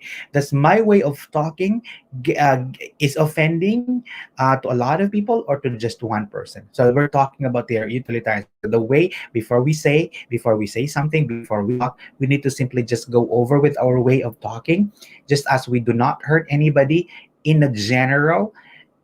In as much as we wanted to know what are the consequences if we're going to face communication situations in matters of our daily lives. The last one is actually virtue ethics. So the virtue ethics here are concerned with moral characters in the places more weight or value on the dignity of the individual and the humanity's task of caring for one another. Therefore, it emphasizes character as opposed to duty or consequence. So therefore, the virtue ethics here are actually different from the other two that actually was mentioned a while ago. We have the ontological and that of utilitarian ethics because it's duty for the ontological, consequences also sometimes of that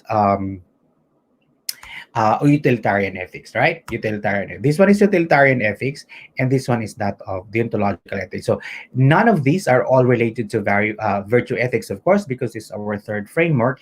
The only thing that I would like to that would really differentiate virtue ethics from deontological and that of utilitarian ethics is that this is actually concerned with moral character. The moral character is very much concerned in this point. Okay. Now, if we're going to look into lying, if we're going to consider lying, how is that going to be classified? Is it deontological, utilitarian, and virtue ethics? Now, of course, you may have some other reasons to you may have some other reasons to justify that this is deontological. No, because it is not our responsibility to lie. Is it some sort of utilitarian? Does lying only hurt one if you're talking about to someone else? It's not about because this is something consequential.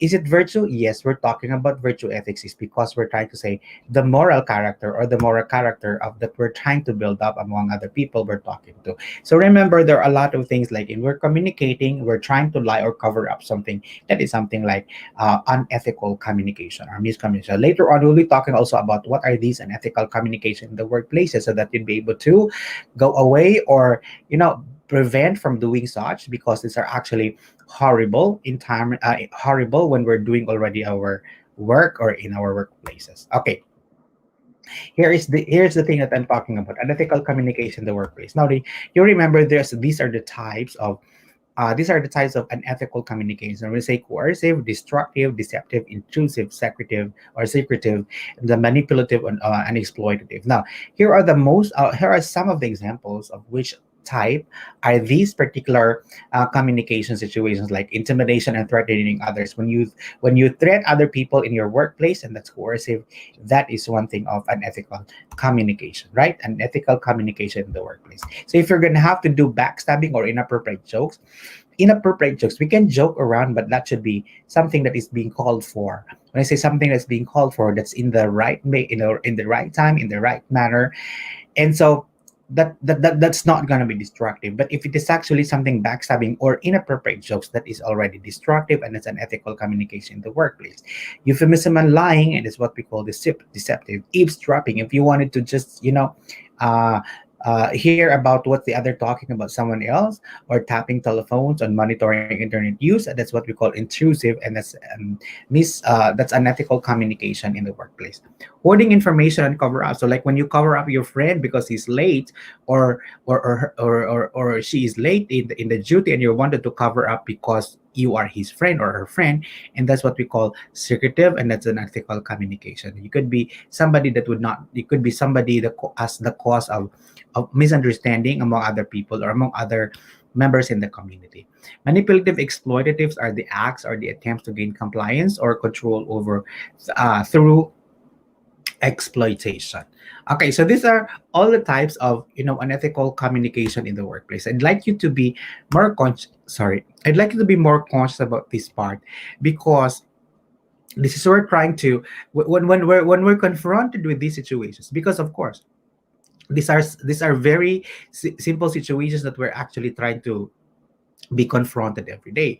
And what do we do, and how do we try to avoid them? Let's have to be reminded of the frameworks or ethical frameworks that we were told about a while ago, so that these frameworks, as I said a while ago, also would help us to be directed as to how we treat other people in the communication process, so that we'd not be able to show these particular examples and we are able to be stereotyped into this kind of types of unethical communication in the workplaces.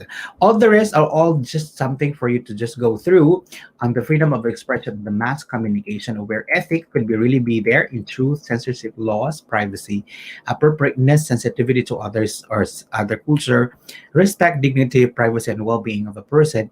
And this is where mass communication, even for example, this is part of the intercultural communication that I mentioned a while ago. Okay, and so on and so forth. So I believe I have already been through with my time that is given to me. I wouldn't go much extra time for this. Anyway, I'll be, of course, we are sending this to the organizer as to the kind of the PowerPoint that we're using. Anyway, that was just a 3-4 slides in this case. I'm very thankful for your attention. I hope you got something from what I've shared. Although it's just something like a little sharing, I hope you have gotten something more significant this day. Thank you very much, and have a good day, everyone. Do not forget to smile, because you wouldn't know that your smile is the cause for the others to smile, and so we make the world a better place to live in. Thank you very much.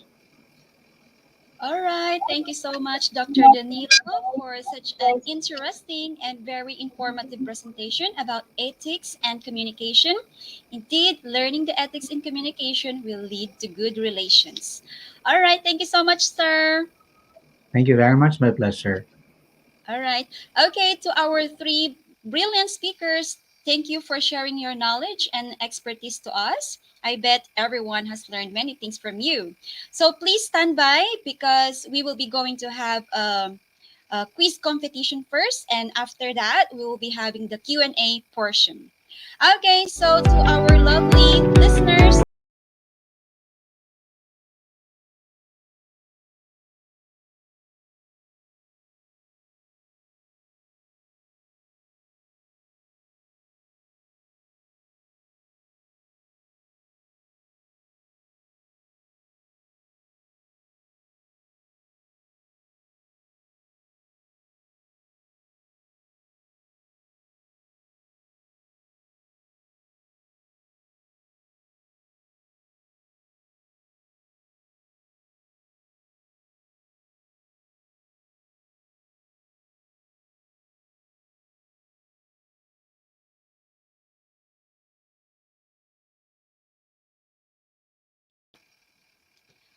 okay.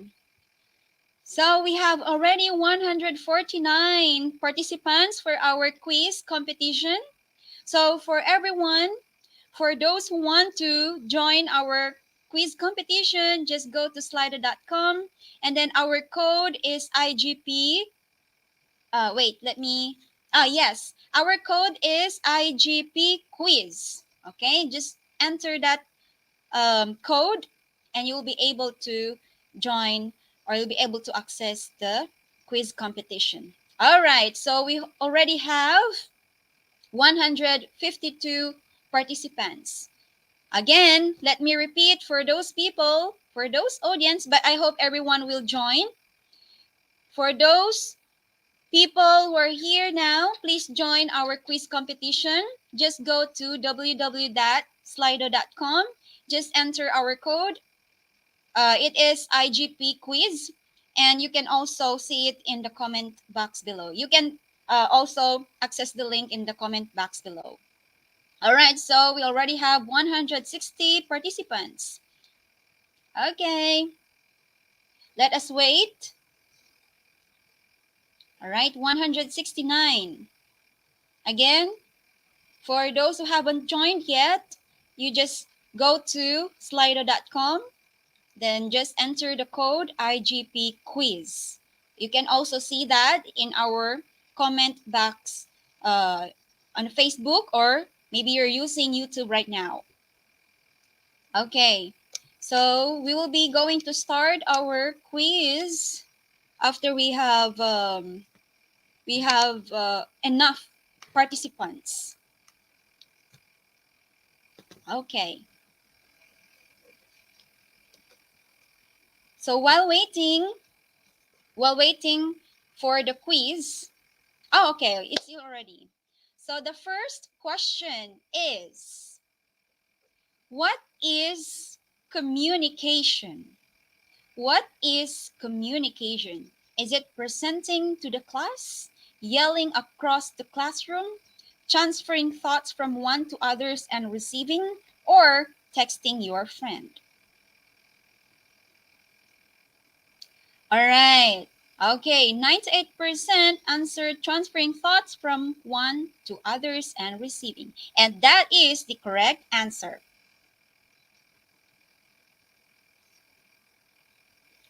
Next, global educators need to be open to new technologies, be willing to work hard, be interested in separating their classroom from others, or be focused on test scores.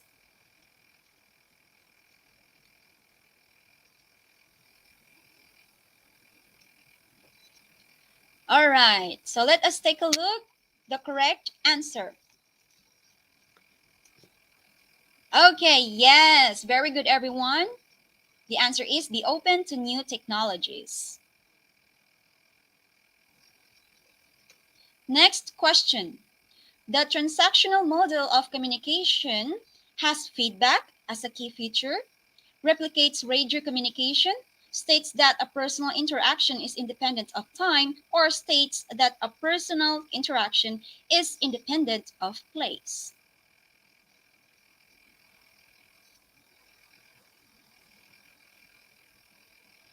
Okay, let's take a look what is the correct answer. I think you're being divided now.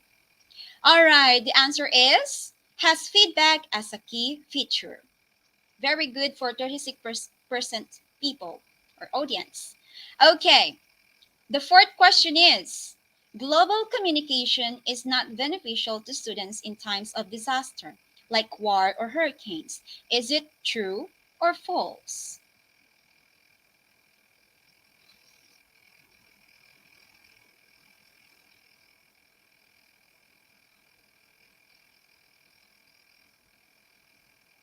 All right, majority answered false. Let's see the answer. Okay, yes, very good. The answer is false. Let's go to the fifth question. Global communication is blank than before. Is it better or good? What is the correct answer? Global communication is blank than before. Is it better or good?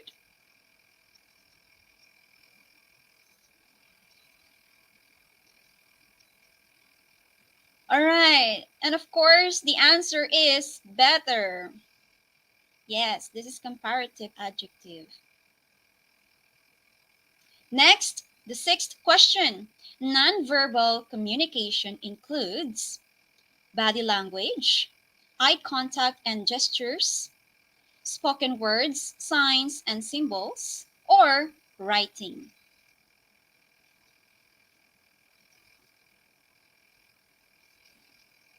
Let's see. All right, so 93% answered body language, eye contact, and gesture. Let's see the answer. All right, very good. The answer is body language, eye contact, and gesture. Let's proceed to the seventh question. What is intercultural communication? Is it nonverbal communication or the process of sending and receiving messages between people, understanding another person's culture, or both diamond and circle?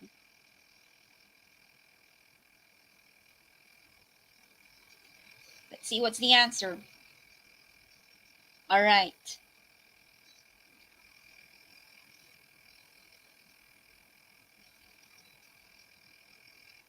Mm-hmm. Still loading. Oh, the answer is both diamond and circle. Which one is this? Okay. The eighth question. The communication skill used the most is it reading, listening, writing, or speaking? Again, the communication skill used the most is reading, listening, writing, or speaking.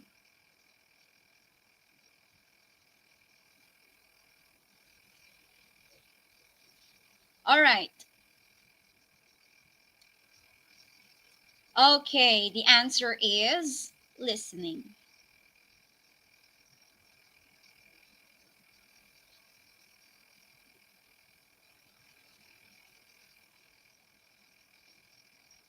The ninth question. Which of these are barriers for a good communication? Is it bad attitude, linguistic differences, unclear message, or all of the above? Which of these are barriers for good communication? All right, so 93% answered all of the above. Let's see what's the correct answer. And yes, the answer is all of the above. Okay, very good. And let's go to our last question. What is digital communication? Is it using signals of information, communication using any technology, transferring information digitally, or codes transfer into electric pulses. Okay, what is digital communication? Let's see what's the answer. All right, 70% said communication using technology. And the correct answer is transferring information digitally. So only the 25% participants got the correct answer. All right, okay, yay. So let us take a look who are the people who won the competition. Let me see. So we will be going to give certificates for the top 10 winners. So let me read to you the top 10. Okay. So the top 10, okay, you can see it on our screen here. Congratulations everyone. Congratulations for the top 10 winners for our quiz competition. So you will be receiving certificates. All right. Okay. Congratulations to Tech Raj Joshi for topping this competition. You are the rank one or the top one.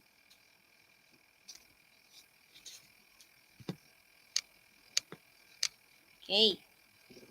I cannot read the last one. Let me see.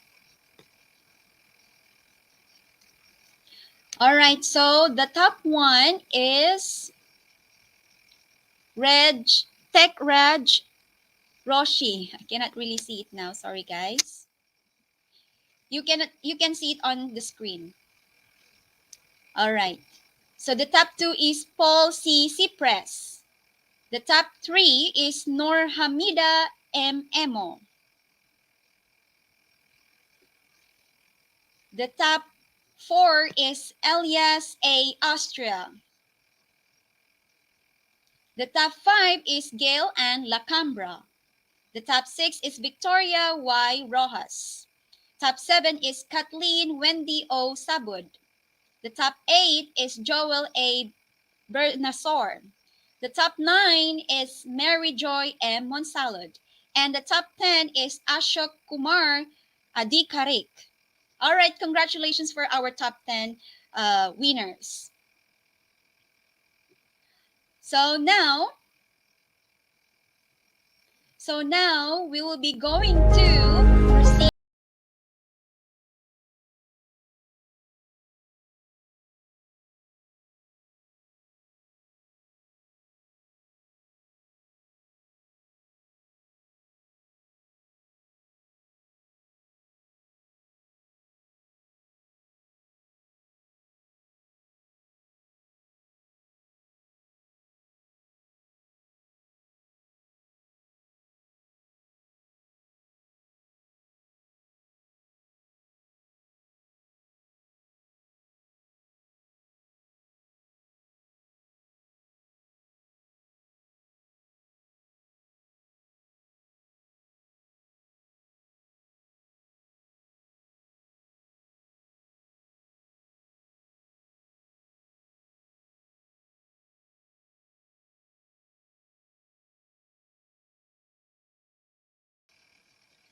All right.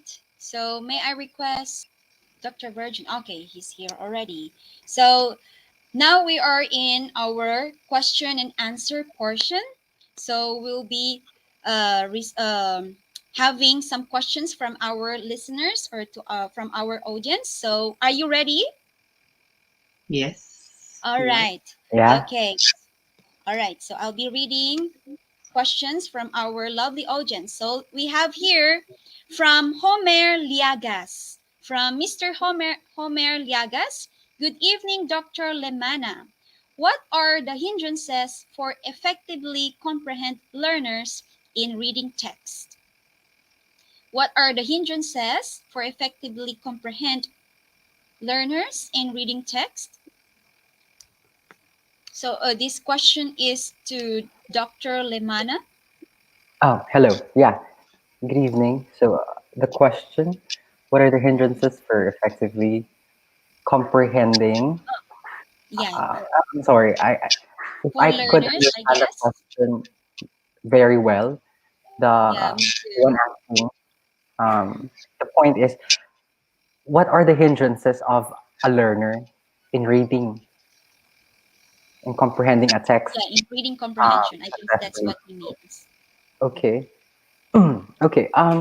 There are many factors that we can think of that we can actually consider as hindrances to understanding, to comprehension in reading. We call this difficulties in reading. Um, Number one, perhaps, would be the um, difficulties in comprehension. Um, com- Comprehension difficulties would include confusion about the meaning of words and sentences. See, if readers are not familiar first with the words they are reading, they will find the reading process difficult. I mean, understanding would be something difficult to achieve. So there is confusion about the meaning of words and sentences. That's one uh, hindrance. Number two is the ability of a reader to connect ideas in a passage. When there is a disconnection of what he is reading about, you know, if he cannot get if he cannot get the point of what he is reading about, so there is the inability to connect ideas in a passage. I can also say that one hindrance could be difficulty of distinguishing significant information from minor details. As a reader, that's why we are being taught, no? We are being taught how to take down notes, how to jot down notes effectively, because we have to segregate details which are important and which are not. So when there is difficulty in distinguishing significant information from minor details, readers will end up having hindrances in understanding a text. And I should say, this is based on experience. One hindrance that we can usually think of to say to be labeled as a difficulty in reading is the lack of concentration. If readers have lack of concentration during reading, believe me, they're just blabbering. They're just opening their mouth. They're just reading by their eyes, but the mind isn't working. So they cannot arrive at comprehension. So these are hindrances which I believe we all can address. No? We all can address these difficulties in reading, and we can help our learners overcome these hindrances in reading. All right, thank you so much, Dr. Henry. Okay, so let us proceed to our next question. Okay, this question is from Miss Marjorie G. Resular. To Dr. Dan, Dr. Danilo, thank you so much for the very interesting and exciting topic on ethics and communication. I am very much enlightened. Here's my question. Is lying for the sake of saving lives still on virtue ethics? How about killing people for the sake of saving? Well, thank you very much, Miss Marjorie, for that very insightful question. And this, I think, towards philosophical thoughts already. And side effect to that is the communication, meaning I believe your question is now driving me to answer you philosophically the fact that we are already talking about um, the fact that we're already talking about very big issues in terms of communication situations. Now, we put in place our virtue ethics in this kind of things because we have the characteristics or the moral character of the person. When I speak of the moral character of the person philosophically, we're trying to lean on to the fact, okay, we're trying to lean on to the fact that whatever I do, and that includes saying something and protecting something would upheld virtue of the said person or the said character of the person.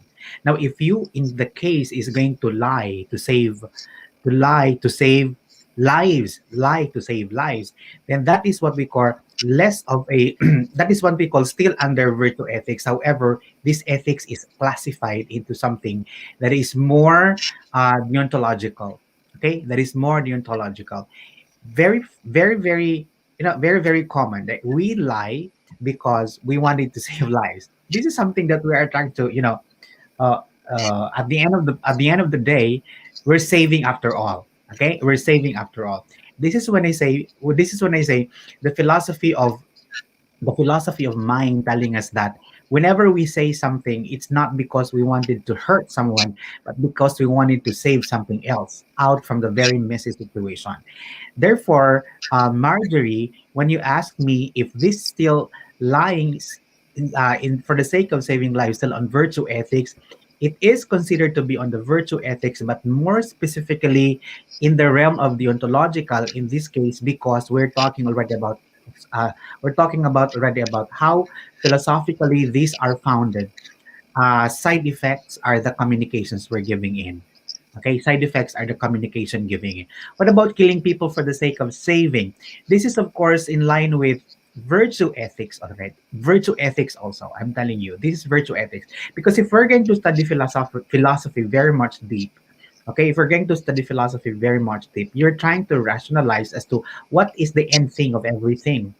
And that's philosophy. Every day we ask question, and when we ask question, this is what we say philosophizing. And when we say something, this is of course relating to other people of how we deal with people, because this is where we marry the two words here, ethics and that of communication. But one thing is for sure, Marjorie, you're gonna have to think over this matter because we are now talking about is this cause going to is this cause, is this thought, is this action going to cause a lot of people at stake or not? Okay, that's one thing that you have to also remember. You know, these are all things that goes around and round. But what is most important thing in our lives as we live day by day is our virtue ethic. That's one thing very much important in our lives. Okay, so thank you, Marjorie. That's very much philosophical. I liked it.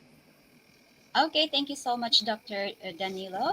Now let's proceed to the next question. It is from Miss Manolita Ramos Oligo. For Dr. Uh, Baradillo, unethical communication are all over the social media.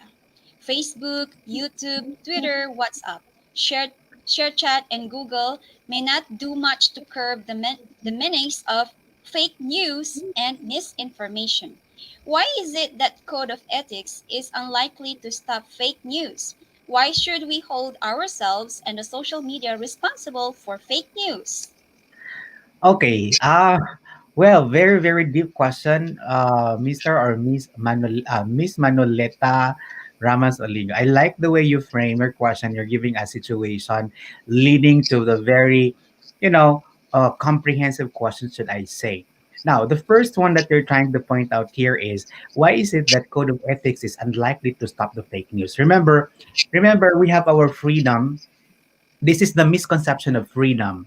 Okay, this is the misconception of freedom because we're trying to abuse the freedom. We have the will and we have the freedom, but of course the will should have to stop the freedom that we're trying to look into with this kind of situation. Like if you're posting something all over social media or whatever media or social platform media is that one, the thing that here is we are all abusing the thought of freedom of expression. That's one thing is for sure. That's why the code of ethics would just be set aside because we are now trying to lean on to the big wall of saying, I have the freedom of expression. Why should you be telling me to do this and to do that? The fact is we are all given the freedom. Now, this is what I'm telling you. We have all misconceptions of what freedom is because freedom is something that we are doing without endangering other people. That's freedom. Okay, that's freedom. It's not something like we wanted to do this, and so I wanted to do that because that's my way and that's my freedom. No, exactly not the point. That's why the code of ethics, as it is there, as it is so already established, would not even you say would not even suffice to curb the menace of this fake news. The fact is, our individual lacks understanding of what freedom is all about. And this all goes through on and on and on. This wouldn't stop. Why? Because we always rely to the possibility of saying, this is my right and this is my freedom. Exactly, but you have the wrong way of understanding it. And let's just correct that so that we somehow could really, manage to turn over the curve of the menace of this fake news over all over social media. So by now, We're now able to understand what is this particular freedom of expression would practically mean. And so we educate other people because this is our job. This is our way of informing other people so that we have to make the world a better place to live in. And that's one way to that's one way of living life worthwhile.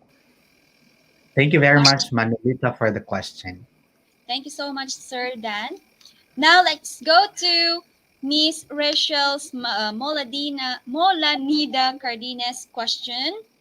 Okay, so to Dr. Henry, okay, in what ways does the relationship between speaker and audience sustain you, and in what ways not? All right. The question is, in what ways Mm-hmm. does the The relationship relationship between speaker and and audience. audience sustain you? Okay. Of course. First way, as a speaker, if you are speaking before a crowd, no, um, the connection sustains you. The connection of understanding what they know, what they want, what they want to hear from you. It sustains you. It motivates you to speak before them. It drives you to come up with ideas that will feed them. You see, if you're a speaker who knows how to engage with the audience, you have the power to persuade, you have the power to inform, you have the power to entertain. No? So those others who are listening to you, the audience for that matter, have the power to accept and to listen and to embrace what you're saying. And in return, they are inspired, they are empowered, they are changed for the better. In what ways not? If what you're saying, actually, I should go back to the question, no? Just a while ago. If what you're speaking before the crowd doesn't inspire them, instead, um, destroy them. If what you speak about is nothing but based on false beliefs, no? Or lies, the relationship will not, um, the connection will not benefit the both of you. So I should say, this is something that we should understand, that when there is relationship between speaker and audience, there must be growth. No? There must be growth to sustain good communication. And as what we've learned in one of our previous speakers, Dr. Bertadillo, one way to sustain our communication, our relationship with others, is to observe ethical communication. You see, so if we try to flourish ethical communication with the ones you're talking to, we can make a better place to live in together. All right. Next question. Thank you so much, Dr. Henry. Next question is from Jeffrey Lehesta Sayag. To first speaker, that is Dr. Virgin. What is the best way to communicate if you are not familiar with the culture in a certain place? Okay, so I love this question because it's really into culture. Of course, so if you're going to communicate with a person who is not familiar with your own culture, the best way to do is, of course, um, to observe, right? You have to observe first what are the things that these people are doing in a certain community. So because our we might not be aware of our what do you call this one actions or types of words we are using. So with that, you really have to blend with the people that you are talking to, and that would tell us about the theory of Giles on um, accommodation theory, in which we have to really um, to consider how people in a certain community would deal with people with one another. So being aware of what's happening on the community, being cautious of the gestures, being also cognizant of how people talk. in a certain community could be the best way to communicate. Of course, when you're also communicating, you have to maintain that value of respect because in communicating, for us not to what do you call this? I can say the word. For us not to um hurt someone's feeling or what do you call this one? Hurt or misinterpret our concepts, we always have to maintain this so-called respect. That's the best way. That's the best weapon we could actually wear when we are talking with people of different culture. So we have to accommodate. We have to um, be wary how they talk because knowing these things would only be your protection to maintain that value of communication. So that may be the my answer to the question, Jeffrey Sayag. All right, thank you so much, Dr. Virgin. Okay, so let us proceed to the next question. This one is from uh, Miss Rachel Molanida Cardenas. Okay, so It's thank you, to Ma'am the Rich. first speaker also. Yeah. What? So the question Yes. is, what are the main problems in intercultural communications you have experienced? So personally, if we talk about problems, there are actually a lot, right? Because there are the so-called barriers to communication. One is on ethnocentrism.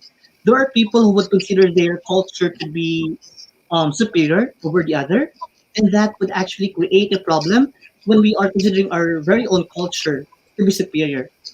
Again, there's no such a thing as superior culture. All cultures are actually equal, regardless of our age, gender, and even our religion. Okay, so that's one thing. Second is on stereotyping.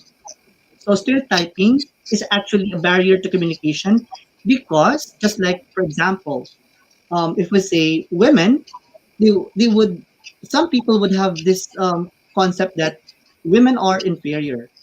Gone are the days that we have to really consider women as to be second class because in today's modern world, women are empowered, right? So we are of equal what do you call it one um, equal rank when dealing with people, right? And third might be about prejudice. So because prejudice is actually your personal assumption on a certain issue without actually experiencing it by yourself. So if we have this prejudice over another person, that would still be a hindrance for us to um, communicate with people of different culture. So all those three are actually some of the things that maybe personally I have encountered because in my daily talkings with people, I have somehow, um, what do you call this? I have somehow tried to understand why people are acting this way. It's because they are not aware of this concept on intercultural communication. They're making themselves to be superior. They are thinking that they are the better ones. So if we are going to avoid these three things, we could actually come up with a better society that is harmonious to one another. So that's it, Rachel. All right, thank you so much, Dr. Virgin. Let's proceed to the next question from Miss Gail Ann Patano Lacambra. For Dr. Mamono, I think is you. In Yeah, the no problem. Philippine context, how is intercultural communication applied? Thank you po. Okay. So if you're going to look into the application of intercultural communication, it's actually somehow difficult because again, if you talk about culture, it's not only about our um, where we belong, our linguistic community. It's not only the concern because our age, our sex, our status in life, our religion, these are factors that would constitute the concept about culture. And as we talk with one another, we bring into the table of conversation our culture. That is why even in this platform right now, I might be saying things that are maybe against you, or you might be also agreeing with, because we are sharing. Now, in the context of the Philippines, knowing that Philippines is a very diverse um, country, right? We are having a lot of having 7,107 islands. Each place would always have their culture. Even in the family, we have our own culture, right? Like, for example, let me take, for example, in my own family, I have, in the family, there are three of us, right? So, how should I say this one? We have different degrees and different attitudes. And since we are having this types of personality, I have to consider as well how my other members of the family consider me. So with that, I have to, again, as what Gail was telling us, to accommodate, to always look at how people would feel, putting our shoe to the putting our shoe to the shoes of other would help us somehow understand how people would feel. So more so in the context of our classroom teaching, you are maybe if I'm not mistaken, we are all teachers, right? So of course, knowing your students' background is also a factor for us to really deal with them. Because looking at the students, 35 students in the classroom, coming from different backgrounds, the best way is actually to look at the most common things that these people share. So with that, if we have this common thing that we share, we might be able to bring out the purpose of why we are communicating, right? So that's how I look at how I maybe I apply intercultural communication in the family and in the classroom context. Thank you for the question. All right, so I think those are all the questions. Thank you so much to our brilliant speakers. Thank you for answering the questions of our dear listeners and also for sharing your knowledge and expertise to us. I bet everyone has learned many things from you. Okay, so we love to have you here again in the near future. Okay, thank you so much, Dr. Danilo, Dr. Henry, and Dr. Virgin.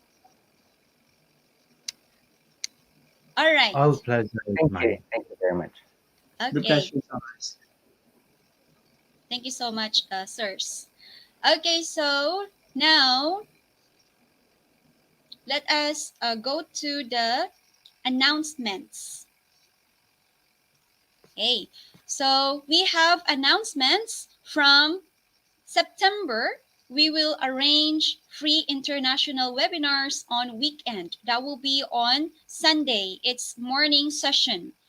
It will be at 9:30 a.m. Bangladesh time. So from 1st of September, we will be having 3 hours morning session.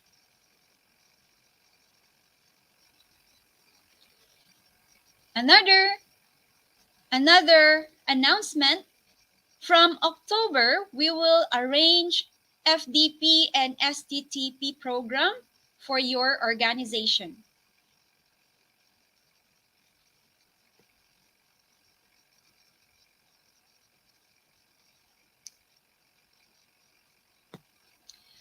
Okay, so let us go to the certification process. So we have here the steps.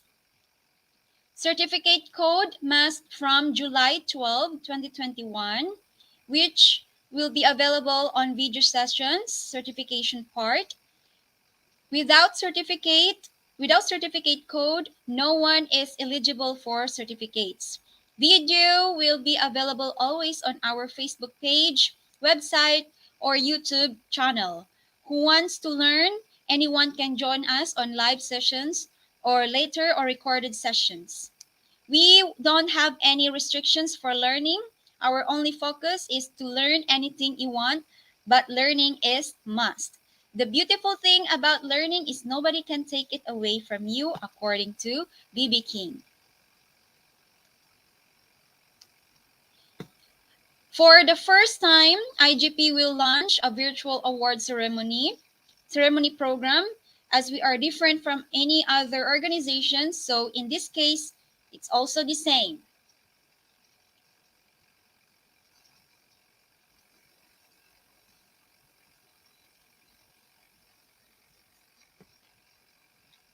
From um, from August 7, 2021, you will get class material in every webinar description box on our website. Okay, you can see our YouTube program link down below, and also our webinar materials. Okay, so are you interested in 1-year international diploma program certificate for free? So you can have your free international diploma in professional development and management. So you have to collect all certificates from our website from August 15, 2020 to the 10th of August 2021, 100 certificates. Please collect all the certificates from our website from www.eduigp.com.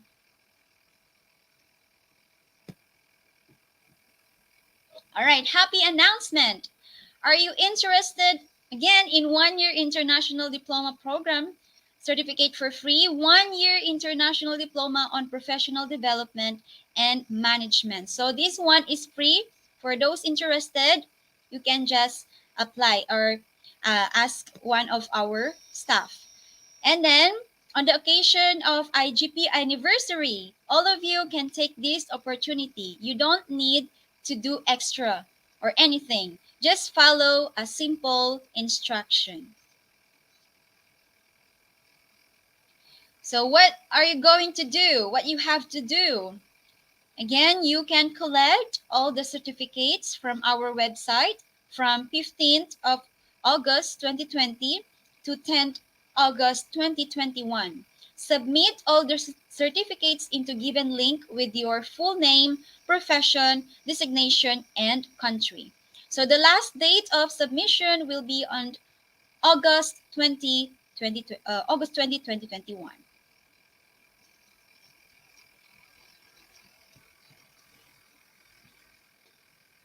All right, so this is the submission link. You can screenshot this one or you can scan the barcode here. The link is https. Just you can screenshot this, everybody, for those who are interested.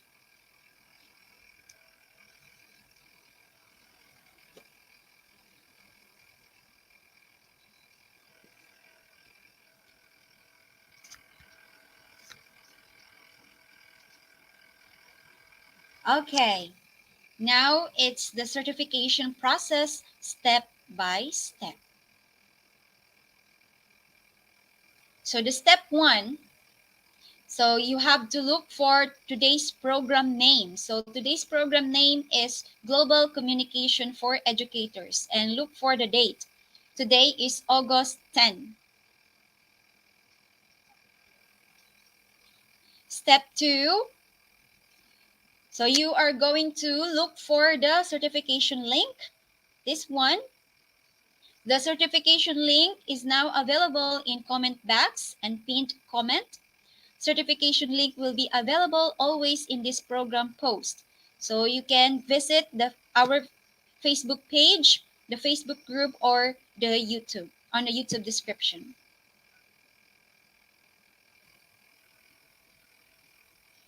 You can claim your certificate in 2 ways. First, direct link from comment box or pinned comment or post description on YouTube, Or if you're not able to click this link, just please directly browse www.eduigp.com for all information together. Find today's program, then the process are the same.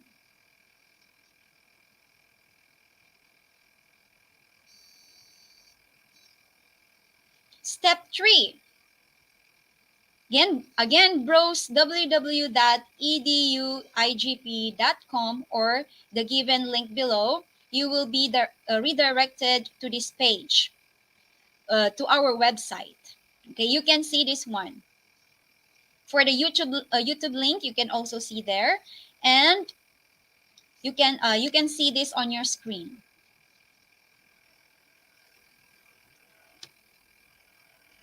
So if you are new, create your account. If you have an account, then log in directly. After that, find the seminar title and get enrolled. You can see this on your screen.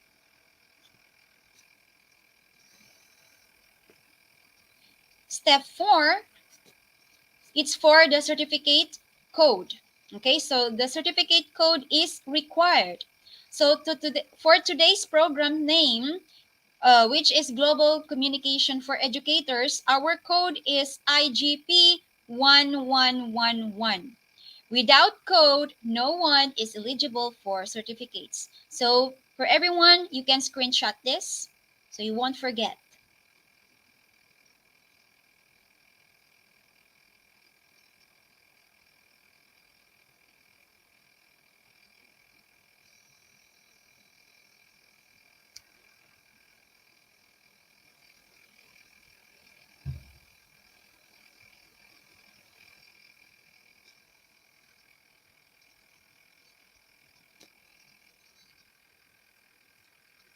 All right. Please note, quiz code and certificate code are not the same. So for those people who won the competition, the top 10 winners earlier, again, the quiz code and the certificate code are not the same. Okay, step 5. With code, click and get your certificate. So you can see this on your, you will be going to see this on your screen. Just put the code IGP111 and click get your certificate.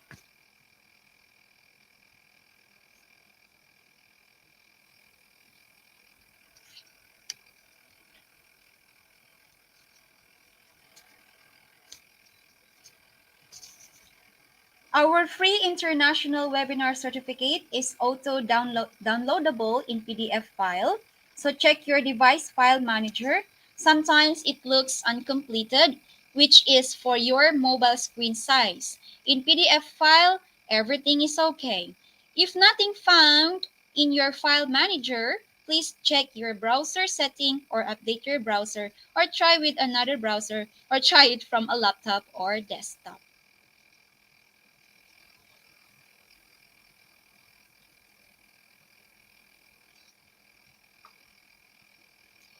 All right. So the step 6, your certificate is ready. So you'll be going to see this, okay, with your names.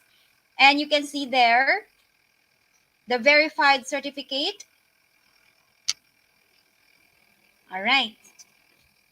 So your certificate is ready. You can join our all live programs from Facebook page, our Facebook group, YouTube channel, or our website, on our website. If anyone missed, if anyone has missed any program due to some unavoidable issues, still you can attend previous webinar with verified certificate.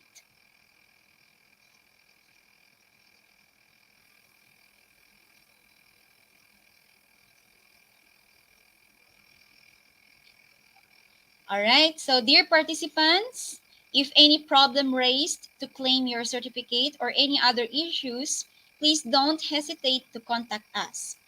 If now our website isn't working well, don't panic. It's issue of traffic costs. It's an issue of traffic caused by maximum users. With code, you can claim your certificates tomorrow. Okay, if you cannot access it now, you can get it tomorrow.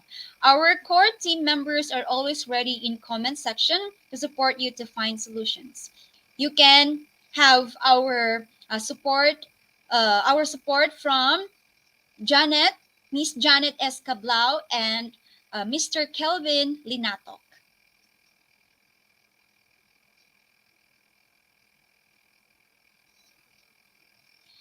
Okay, so for our next webinars, on August 11, oh, wait, this is for evening session.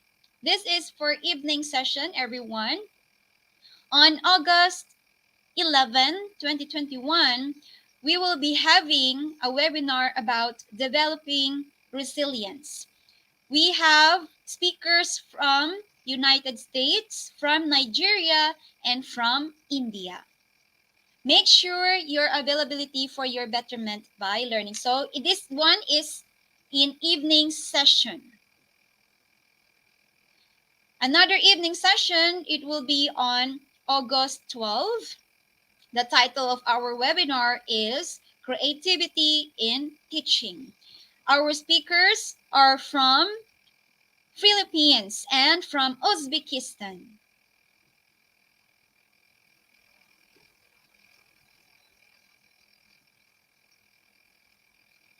Okay, another evening session, it will be on August 13.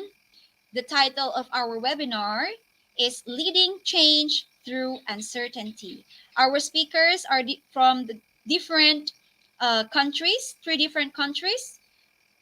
One speaker is from Philippines, another is from South Africa, and one speaker is from United States.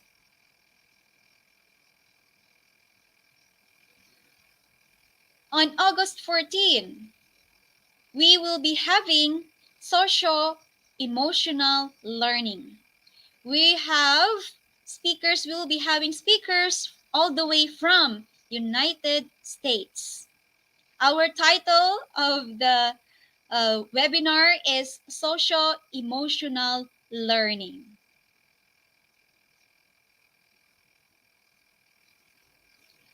All right, so another evening session will be also on August 15. The title or the topic is about transformational leadership.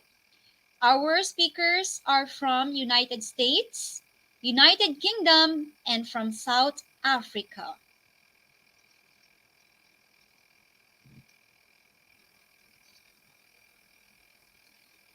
On August 16, our topic is about ethics in teaching. Our speakers are all the way from Philippines.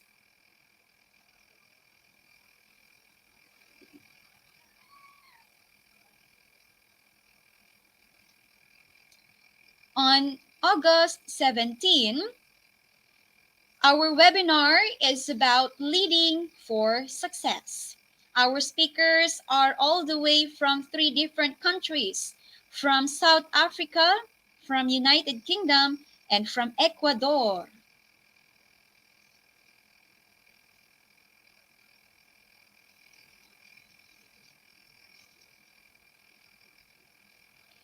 On August 18, our, our topic will be facts and figures of ancient mathematical techniques.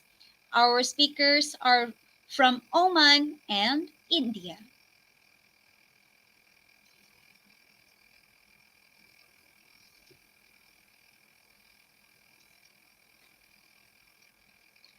On August 19, our webinar will be about community engagement and empowerment. Our speakers will be from Vietnam, India, and Nigeria.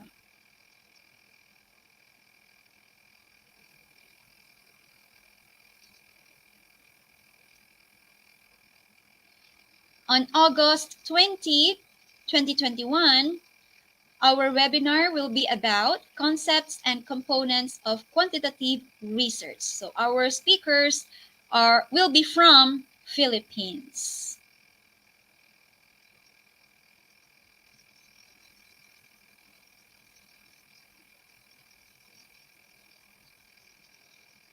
On August 21, our webinar will be about achieving success through innovation.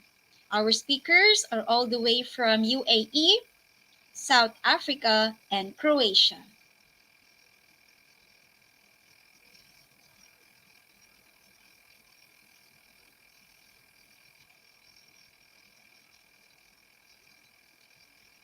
On August 22, it will also be an evening session. We will be having webinar, and it's about communications and leadership in the workplace. Our speakers are also from Philippines.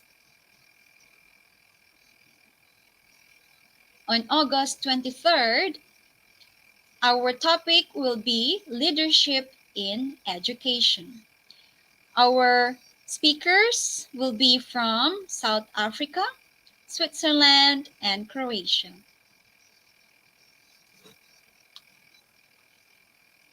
On August 24, our topic will be intervention strategies for distance learning. Our three speakers will be from Philippines.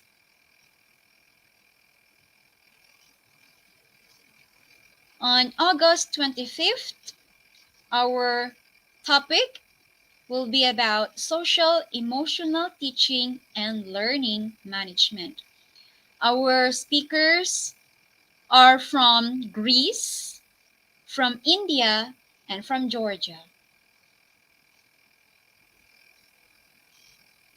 On August 26th, our topic will be self-empowerment for young professionals. Our speakers, of course, are all the way from Philippines.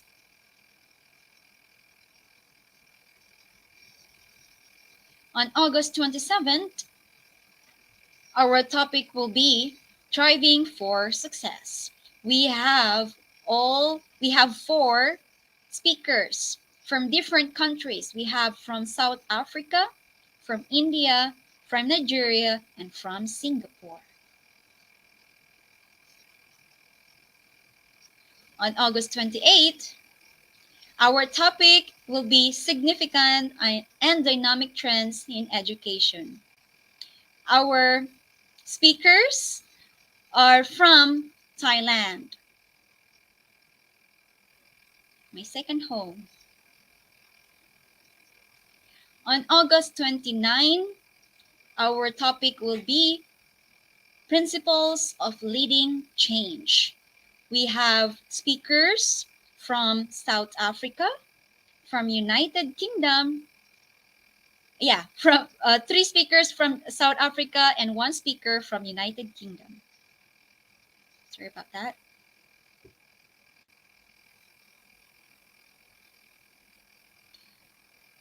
Another evening session. It will be on August 30. We will be having meeting the challenges of the new normal in school education. Our speakers will be from Philippines. They were my professors. Next one, on August 31st, our topic will be Young Leaders Changing the World. Two speakers are from South Africa, one speaker is from United Kingdom, and one speaker will be from Vietnam.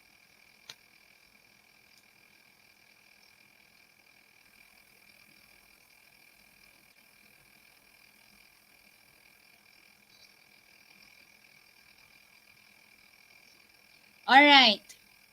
So again, let me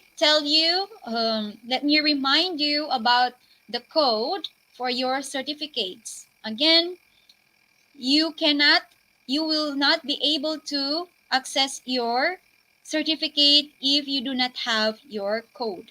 So screenshot this and take note of your code. That is IGP 1111. Okay? You will not be able to access your certificate if you do not have your code. And look for the name of our program tonight. It is Global Communication for Educators.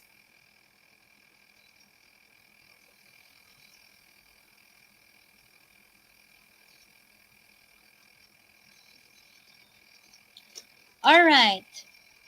So we're already done.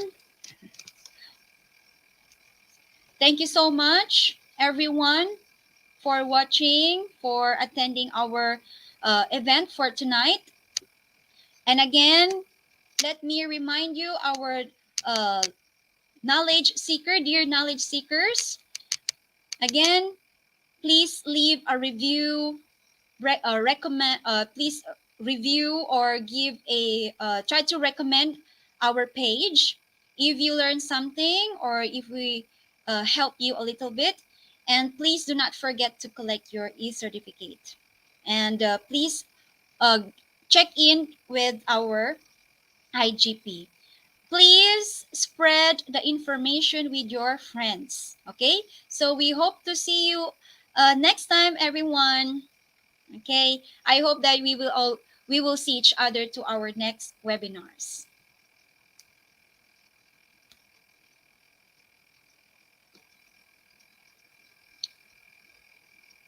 Oh, someone said. All right. So from Miss Rachel Molanida Cardenas, until now I missed 3 certificates because of the database errors. Okay. So um, if now, okay, so if now our website isn't working, please just try to don't panic. Miss Rachel, don't panic. Maybe there's some problem with the because there are a lot of people who are accessing the website. So you can still go to our website. I hope that you will be able to get your certificates. Okay, just try and try. I hope you will get your 3 certificates. Okay, so for today's webinar, if you cannot access it now, tomorrow. Okay, you can access it tomorrow. So don't panic.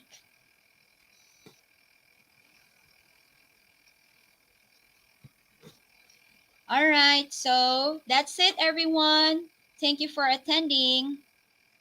Sawadee ka and good night to everyone.